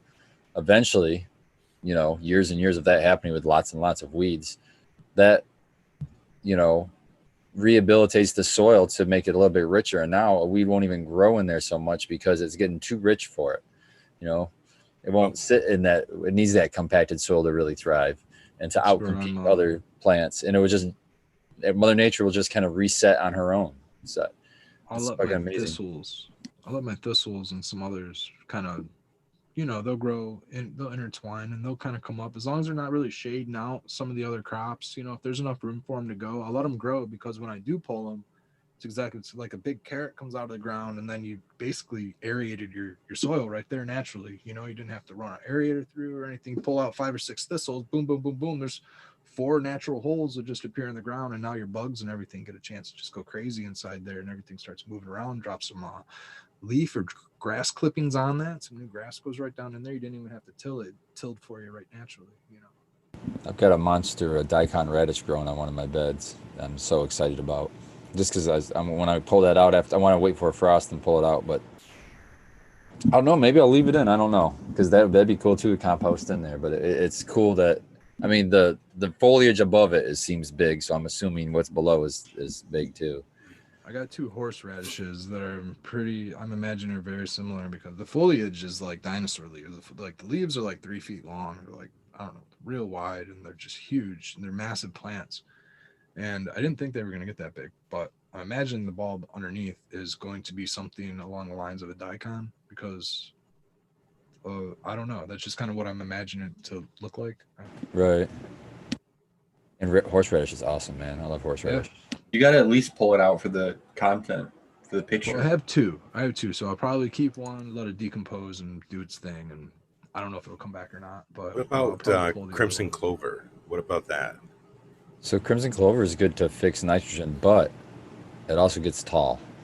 So depending on what what application you're using it for, you wouldn't want to plant it for, say, like in a brassica bed, because brassicas Winter don't tend to get rye really or big. something, Yeah. So if you're growing a tall plant, just give it time to get tall before you seed that red clover in, because it's beautiful. I love it. I mean, it's beautiful, and it does a really good job of pulling nitrogen and fixating into the soil. But I think it's better of a crop to, like, if you were going to, like, say, given a bed, if you're allowed one of your beds to go furlough for 1 year, whatever they call that, where you don't really grow anything in it, maybe just grow that as a cover crop on its own, and it won't really interfere with anything. The leaves it's just huge too. I mean, it's like that big around. I mean, that's going to shade out anything when you get a bush of this clover. Shade stuff out so easy. You say those gigantic leaves, and I think to myself that's got to be a lot of nitrogen in those when those start to break down. You know what I mean? Into the bed itself. Another thing about I just learned, I wish I could remember what video, some random video came up, and I was watching a guy explain calcium in the soil and how it's like a metal. It just gets pulled down by gravity. So you have to keep applying it. I was telling you this kind of a little bit. We were talking about it last night. Yeah. You keep applying it on the soil on top. And they said that if you see weeds like people like dandelion, same thing like I was saying before, with the big tap roots in them and stuff like that, those tap roots are really searching for calcium. It's chasing that calcium that's falling through the soil. So if you're starting to see a lot of dandelions or weeds like that, one that I was showing earlier, the plantain, it means that you're low in calcium. So that's a good sign. Instead of throwing pesticides on that stuff, go get some calcium. Get some, gypsum is going to be a little bit more expensive, but it's still fairly cheap. You could go limestone. Limestones. If you're doing like DE, Does the CE have calcium in it? You just put a bunch of that in your yard? I don't think it has a ton of calcium in it, but I don't know. I'm not really familiar with using a lot of that to say one way or another, but I mean, I like it. I like it as a soil conditioner, like to mix into the soil. You're talking about diatomaceous earth? Yeah. I was just curious about, seeing if that would work well, especially what I like to use is what I like to use for calcium sources. I like to use gypsum, which I just got a box. I got a box of it from Down to Earth for like what was $6 $6 you told me. Yeah, so it's not like it's expensive, and that brings sulfur into the equation too, which is amazing, and it brings a little bit of oxygen into the equation, which is also a good thing into the root zone. What's special about gypsum, the way that I had it explained to me, is that it's kind of a weak bond between the calcium and the sulfur. So when you top dress that and it starts to get into the soil layer, that bond breaks pretty easy and that sulfur goes off. It's connected to an oxygen too. And when that sulfur breaks off, the oxygen breaks off. Oxygen is released into the soil, which is a good thing. Sulfur, which is immediately available to the plant, is going to help with like terpene production, things like that. You could probably eliminate your Epsom salt because you don't need to really add a ton of magnesium usually to your root zone anyway. So now you're adding your sulfur and you're not adding a bunch of magnesium, but you're also adding calcium, which has got nothing attached to it. So it's going to be available to the plant. So that's why I really am turned on to this gypsum. But I also use oyster shell as like I just used it today when I transplanted out of my ones into my final pot, and they're still vegging. I did a top dress of oyster shell because that's in my eyes going to be a little bit. It's going to be a longer release, a slower release of calcium. That's what I use in my no-till beds also is oyster shell. When you organic guys start talking about these lists of amendments you use, I'm picturing the guy with all the newspaper clippings on the wall and all the strings and the pens and shit everywhere. No, I thought of it like the wing of bat and eye of newt kind of thing. The way you should think of it is it's a toolbox. You don't use those tools every single day on every single grow. You might use it once every 2 or 3 grows, as little as that. Right. But it's just the toolbox. It's just something it's just how we can be as artists, the art. That's how the organic guys can put the art of the grower into the grow. Not everybody uses the exact same input. You know what I mean? Right. Yeah. It's really neat. What do you use lime for? I don't use lime, but I don't like lime. Lime's usually attached to things. So I just like my calcium source to be right now oyster shell and gypsum, and I'm sure I'm getting calcium carbonate from worm castings. There's like a calcium carbonate casing on the outside. That's what kind of makes the casing itself, kind of holds it all in. So there's a lot of calcium in my worm bin too. Worm castings. I'm just gonna need you to bring me all of your castings for the greenhouse. Yeah, that's my gold, man. Got to teach them to build one. That's what we got to do. We got to that's that definitely triple a thing decker. we got to do for sure. That would be cool. And just populate it with one of the containers of worms, and away you go. Yeah, that'd be really cool. So in a spare corner of no, that would probably be too hot in the summertime. I was saying the spare corner of your greenhouse, you could probably just throw a pallet down and do a big old fucking smart pot in there and just fill it full of manure. You're on farms. Just fill that fucking smart pot full of fucking manure and maybe some kelp and some neem and some malted barley on top and throw some worms in there and let them fucking chew on that all fucking year long. And then use that. Maybe I can get them in to do it in the garage. It's a science experiment with the kids. Yeah. Kids. Look at the worms. Put an avocado in here. Look at the worms now. I would Drop say some eggshells. And I would try to go with coffee. try to go with a big pot because I think to get them to survive the wintertime temperatures, maybe if you have a bigger pot might help. I don't know. There's always room for more pot. That's why we're all here. Like more pot.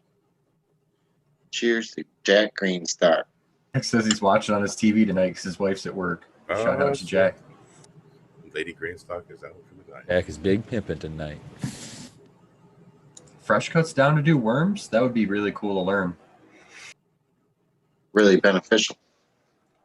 Well, the cost savings is amazing if you can get it working right. You know what I mean? Yeah. And the castings you make are always going to be better than the kinds you can buy. Well, depending on what you're willing to do, I know a guy, and I'll hit up Coot and ask him, like, look, this is what we're working with. What should we do? Yeah, man. Exactly. That's what I want. Get it from the fucking horse's mouth instead of fucking around, right? There it is. Shout out to Clackamas Coot.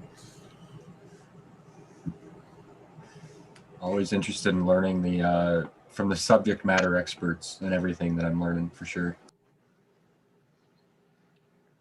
And it would be a frugal thing, you know. It wouldn't be super expensive, and he's been doing stuff like this for so long that's the guy I would talk to. And I mean, first guy comes to my mind, and he's gonna. I mean, I've heard him, you know, talk to him a few times myself, and you know, just watched all this stuff, and I'm sure he's gonna recommend something like that, like a smart pot, a big smart pot that you just pile in the material, and then you just throw your worms in and just let it do its own thing for a year. You know what I mean? Time is what you really want. And because of your scale is so large, you need so much of it. I think that's your best bet.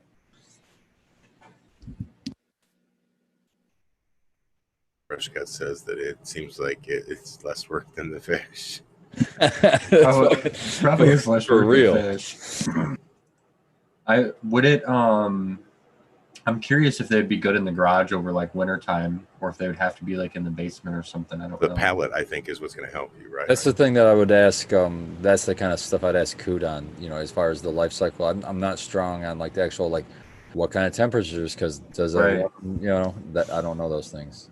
Right. I have it in my basement, so it's pretty much. I mean, it might get a little bit cold, but it's still like living temperatures. It's not going to fuck them up. It's like 65 at the lowest, probably. Things to learn. I like it. I like learning. Another thing to think about too is if depending on the manure, I mean, it might not want to be something that you want in a garage if it's attached to your house or close to your house. You know what I mean? The smell might be a good point. You could cover it maybe with some mulch, like a big, get a little square bale of when you get straw. in there and turn it in. Just get a square bale straw and put that over a straw layer on top, and that'd probably keep the smell down. That'd probably be good. Call this a turd bin. Now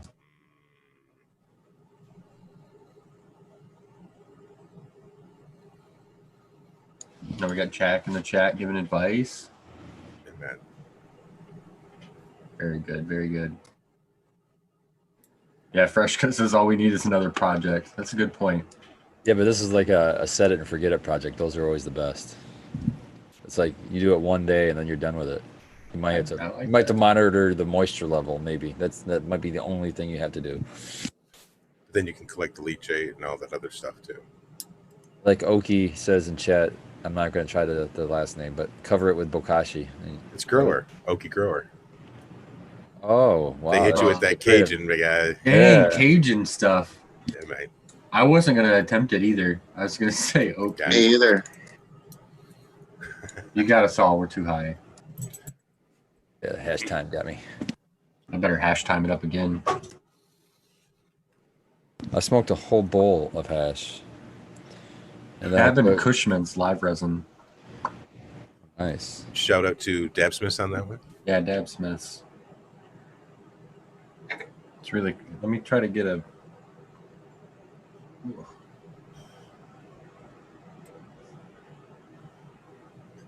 I don't want to drop anything on a keyboard. Oh, I've spilled many times with the hash. Focus. It won't. Damn you. It looked good. This is diamonds and sauce, so it's really crystally. Turn the nail up just a little bit. I'm at 420.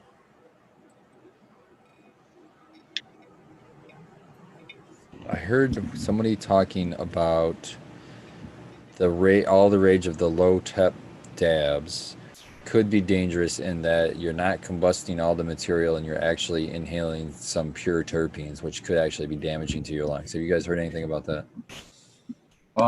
It seems good in a hypothetical level, but I wonder how many of those terpenes are going to get filtered out in the water.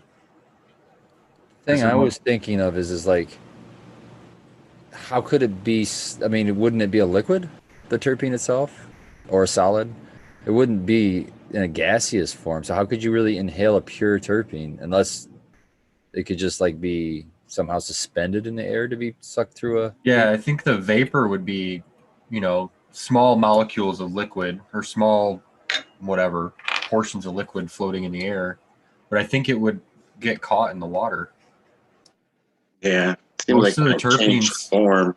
if you've Yeah, ever that's- washed hash, like the hash water and Yeah. stuff's very aromatic. It pulls a lot of that stuff out of there. Yeah, that's why I was having a hard time understanding how like physically you could even inhale a whole fucking terpene, you know what I mean, and get it through glass, or I mean get it through water. I mean, I agree. But if you come across that, send it to me. I'd be interested. I just heard people talking about it. I didn't see a link or see an article or anything. It just surprised me.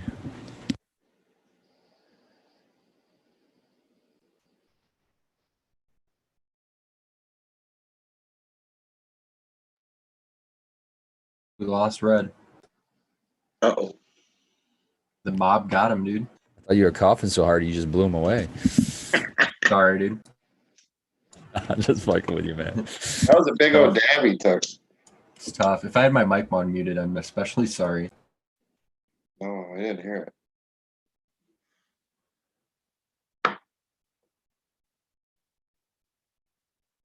I would agree that dabs are overrated. Are you getting called out, Michigan Bros Grow Show? Done check your Gmail. Perfect. More stuff to do. Put it on the list. Red, did the aliens get you again? Got me again, man. Yeah. Fucking with me again. Over here telling all the natural secrets. Red gets a perpetual probing.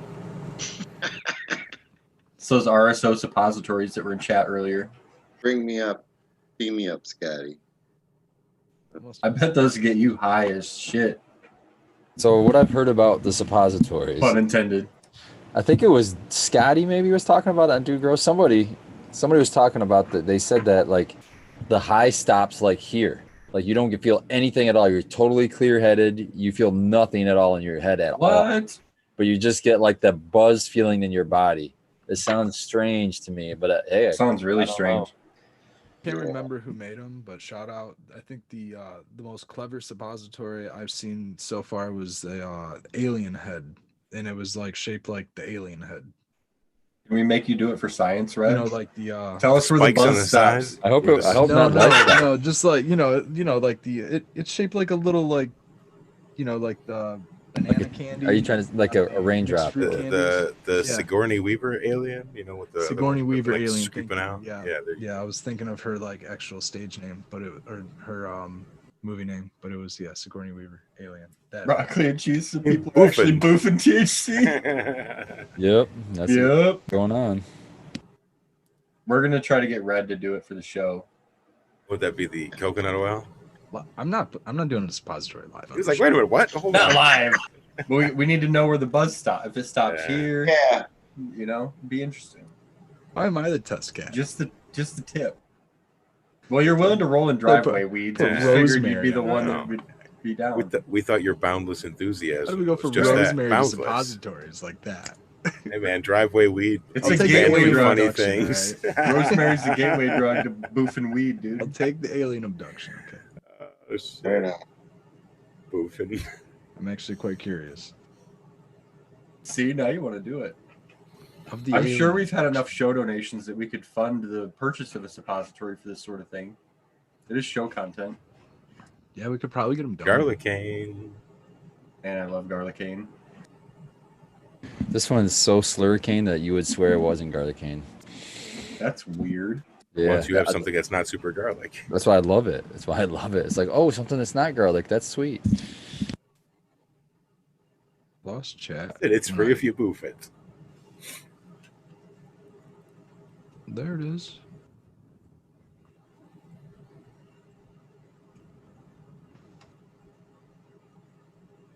I said just go with a hash nug.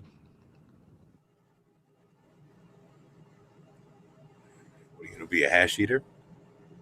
No, I mean, if you're going to go with the suppository, just go with straight hash. Just throw Ash in the ash. that. Man. We're off the deep end today, guys. Don't listen to any Baby, of this come advice. back. Yeah, I mean, you can get it in your intestine. They still winds up in your intestines eventually if you just eat it. I'm just saying. I mean, Just going in they'll still reverse get order. there. Works You know, both ways. Yeah, you're just So- they're bypassing the liver that way. So. Yeah, you bypass your liver and you get Go right a to lot the more blood. you get a lot more of the effects. There are some effects. If you should just happen to boof it. I've had to get them for patients, so I wonder if I that person that I had researched before had to those still make those alien head ones. That was kind of oh geez. Every time. There you every go. time I have the The mic. OG's Here we right go. there. Actually, if you want them for patients, you can go to your local CVS pharmacy and they make molds, and you can just do a regular coconut oil and just put that in there. I mean, or if you wanted to do RSO, if you have the capability, that's going to be a lot stronger. Ooh. But I mean, that would be something like somebody with prostate cancer, you know what I mean? Or Right. somebody with irritable bowel syndrome, or something with a digestion issue. It's a more localized, kind of a thing. If you want it in all seriousness, there is. Well, it's interesting in that there's no mental effects that could be beneficial for people. You know what I mean? Well, we don't know that yet. Like I said, I don't know. It's not like I've tried it, or Yeah. I've Don't never know had that it. yet. We got to get Where's Red to do Red? it. Where's Red? Red's Never gonna had let any- us know at a Red's later doing it date. right now. He's doing That's it what right it is. now. I'll be right back. Oh shit! Brief intermission. Right on. Baby, come back. Dying. That's funny. Today, the bros talked about suppositories. Like Honey Bear Casey said, what timing I have in finally tuning in. Suppositories. And Jack got an extract craft today. That's nice. Nice, Jack. Hey, did they send you a discount code for the pro? He's still looking Dude, with the wink. Poor Red, he still shopped waiting, man. this discount code for 4 No, weeks. well, Red's finger has I'm hovered pulling over the trigger buy. tomorrow. No, I'm Stop pulling it. the trigger tomorrow morning because You I'm keep ready. saying that. Yeah, I know I was gonna have say, been, but we tomorrow can I'm go actually back pulling 3 it. shows. Hey, He's even showed it I just to us haven't in his had cart. time. I don't want to mess with it out on the unstable internet and shit. And the get boy it. who It's a cried. big order, man. I'm not trying to. Yeah, man. I got totally everything set, understand, though, Yeah. man. I've just I been kind love of them waiting for that. discount codes. Email him and ask him for one. I've been I checking every did. day. No, Well, no, I I check it finally out. saw. I finally got a saw hold that of the info is that there's a Mic code cuts for out. there's a code for the turbo, not one for the pro. For the shout out DGC has one for the turbo, but not the pro. I am letting them know that I heard about their product on the Michigan Bros Grow Show. So hopefully, if enough people let them know that they heard about the product on our show, because they like that's the first page, like who did you hear us from, and then it says like explain who it is.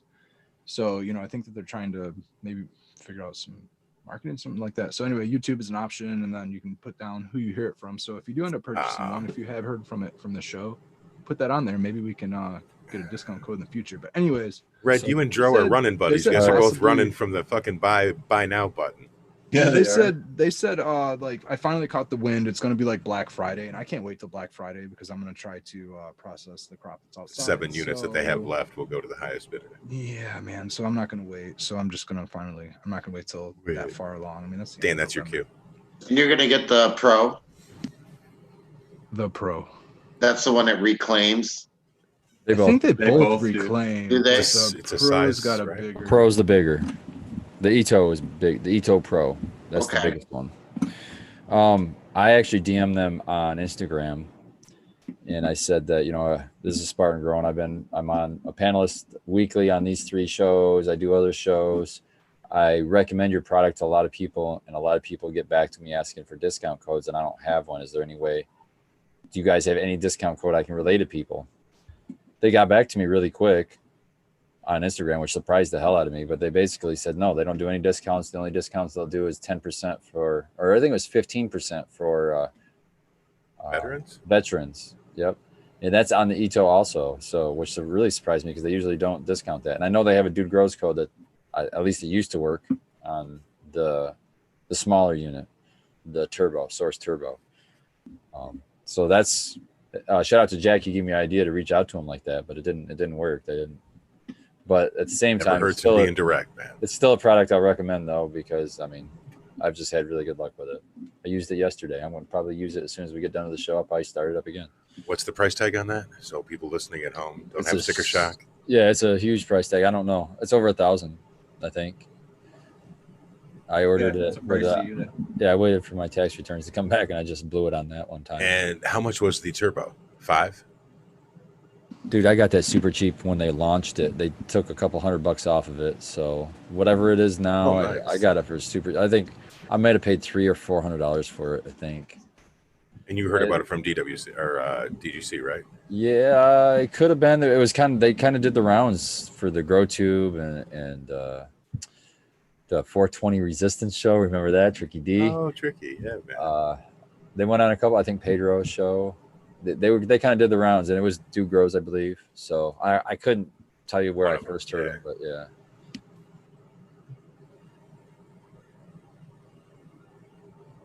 I tell you what, I really love the product that comes off that thing, Spartan. Like a lot. Yeah, me too, man. I just took a capsule at 10 o'clock. I gotta be careful when I take them because I always overdo it, and I'll be high until like 11 o'clock in the morning the next day. Yeah, that's why I gotta I weigh it, dude, so I don't. I do too. I just haven't found the right. I haven't found the right time. So you have like a cutoff and when you'll take them, and then you have your dosage figured out too. So you're way more advanced than me. I don't have either of those numbers worked out yet. So for me, actually, my dosage reduces as I go past my time. So I took it at 10, which my time is at 9. So I reduced my dosage down to like a 0.3. Okay. Pro tip. I like it. Jack says he's about to take his capsule now. Crazy. Start taking, huge doses like that. I need to get more capsules. Yeah. Amazon sells 00 capsules for pretty cheap. You get like 2,000. I think 2,000 that might be the biggest package. Maybe there's bigger, but I usually get them in 2,000 at a time. I bought 1,000. It was like $8 or $9. Guys, my neck hurts where I got stung by that yellow jacket. Gotta get that roll up one more time. You're not allowed to complain. I told you the solution. Rosemary. Gotta get the driveway weeds. Red, did you take that suppository yet? So we know what's going on with the driveway weeds? Damn it, they haven't It all ties together. They're not getting back to me. They made it back to Somebody me, says. They can't fulfill an order of 5,000, so 5,000 suppositories. Alien heads. Many, but You want to be thorough. Go big or go home. Yeah, our fans want really thorough science. You guys kill me. Robert Sunday says he night, got bro. 1,000 capsules for $13 on Amazon. Yeah, it wasn't that much. It looks like, yeah, okay, 1,000. Yeah, that's a damn good price, and that lasts quite a while. 1,000, Well, especially when you're using half of the capsule, you're not using the whole thing. Yeah, so that's like It's really 2,000. 2,000, yeah. And then if you're doing one a day, that'd be 2,000 days. That's well over, what, 10 years? I've been through a lot of those bags, but they're not all for me. Right, yeah.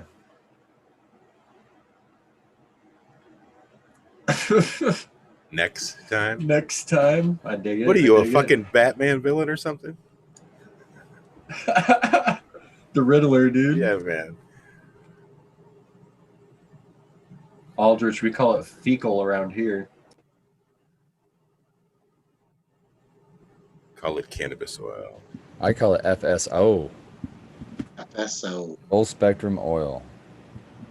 I like that definition the most. Fits the product the best, I think. Cheers to Stealth Grower 56 in Scotland. Thank you for joining us. Absolutely. Love it. Cheers, man. I've got a small percentage of me that's Scottish, so we might be related. Scotch.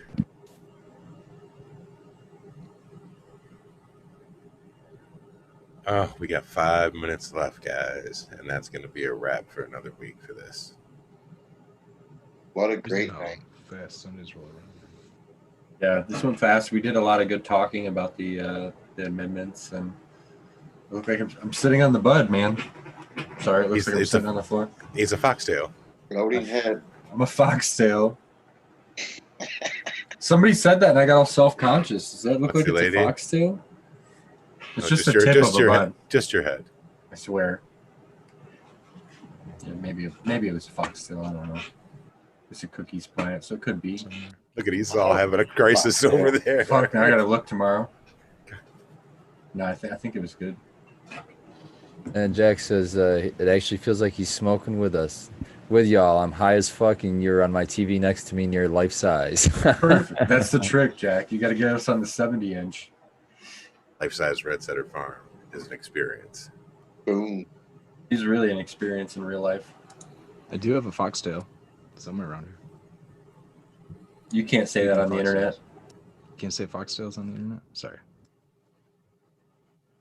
There goes monetization. On the plane. Because that would be the was one what thing. broke the thing. Yeah, That's what broke the game today, guys. hilarious. You already said it. What are you talking about? No, YouTube really doesn't monetize any of our videos, so feel free. No, that's That was the joke.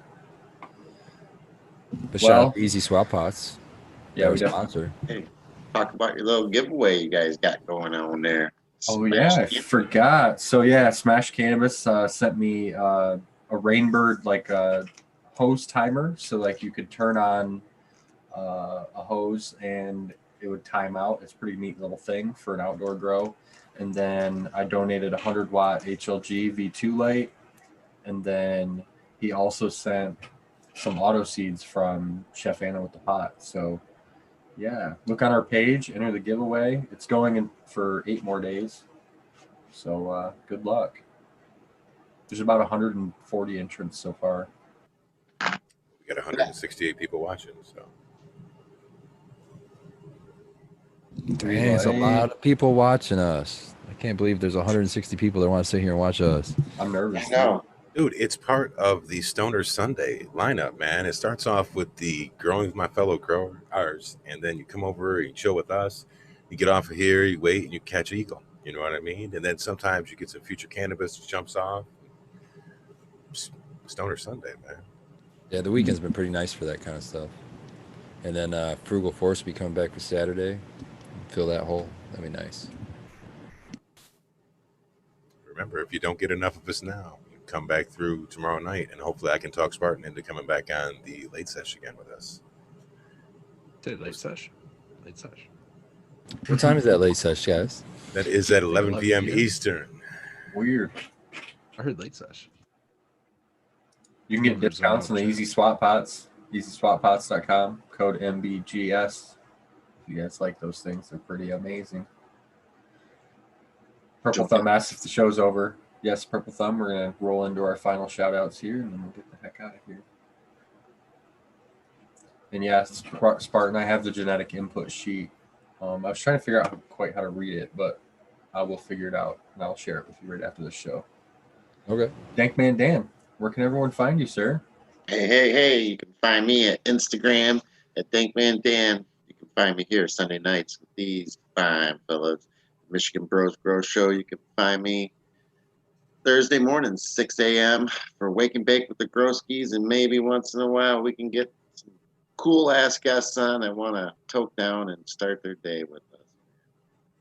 Yeah, we just got to convince them to get up, man.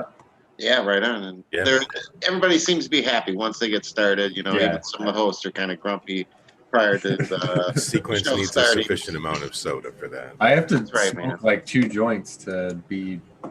I'm right though. By the time the show's over, I'm ready for the day. As you're dashing out the door to work, literally late.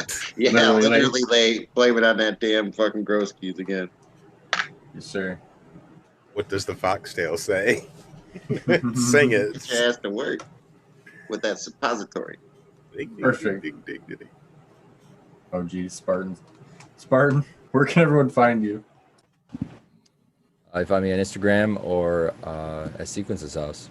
trimming for the rest of the fucking year. Yes. It's someone else's trim jail. You're welcome anytime. Skilbo. Real quick, I want to give a shout out to Spartan and Red and Tara and High and Tight and Chris and Dro and to what are we gonna call him? We're gonna call him Birdwatcher 420 for real this time. There you go. Last Okay. couple of nights we've had some impromptu late sessions that we've just got together and talked in a small panel like this, and it's really been cool. Makes for a great way to close the night down. So until next time, see me on Instagram at Skilbo1 or here Skilbo17 on YouTube. Thank you, Skilbo. Red. You can find me on Instagram at Red Setter Farm. You can find my photography, my indoor garden out there. You can find me here on the Michigan Bros Grow Show every Sunday night and on the late sesh on Monday nights. Happy Mushroom Day, everybody. Enjoy your Rishi, hopefully, within the next hour. And come back tomorrow night because at hash time, midnight, is the equinox. So autumnal equinox it is, and we're going to celebrate. So cheers, everybody. Rock and roll. That's funny, Red. I ate some reishi today in my tacos. Very good. Very good. Yeah, I hope everybody has a delightful fungus day. Thank you, everyone, for joining us. We really appreciate you being here. Thank you, Fredo, for joining the membership here on YouTube. We appreciate the support. Everybody have a good night. We had 100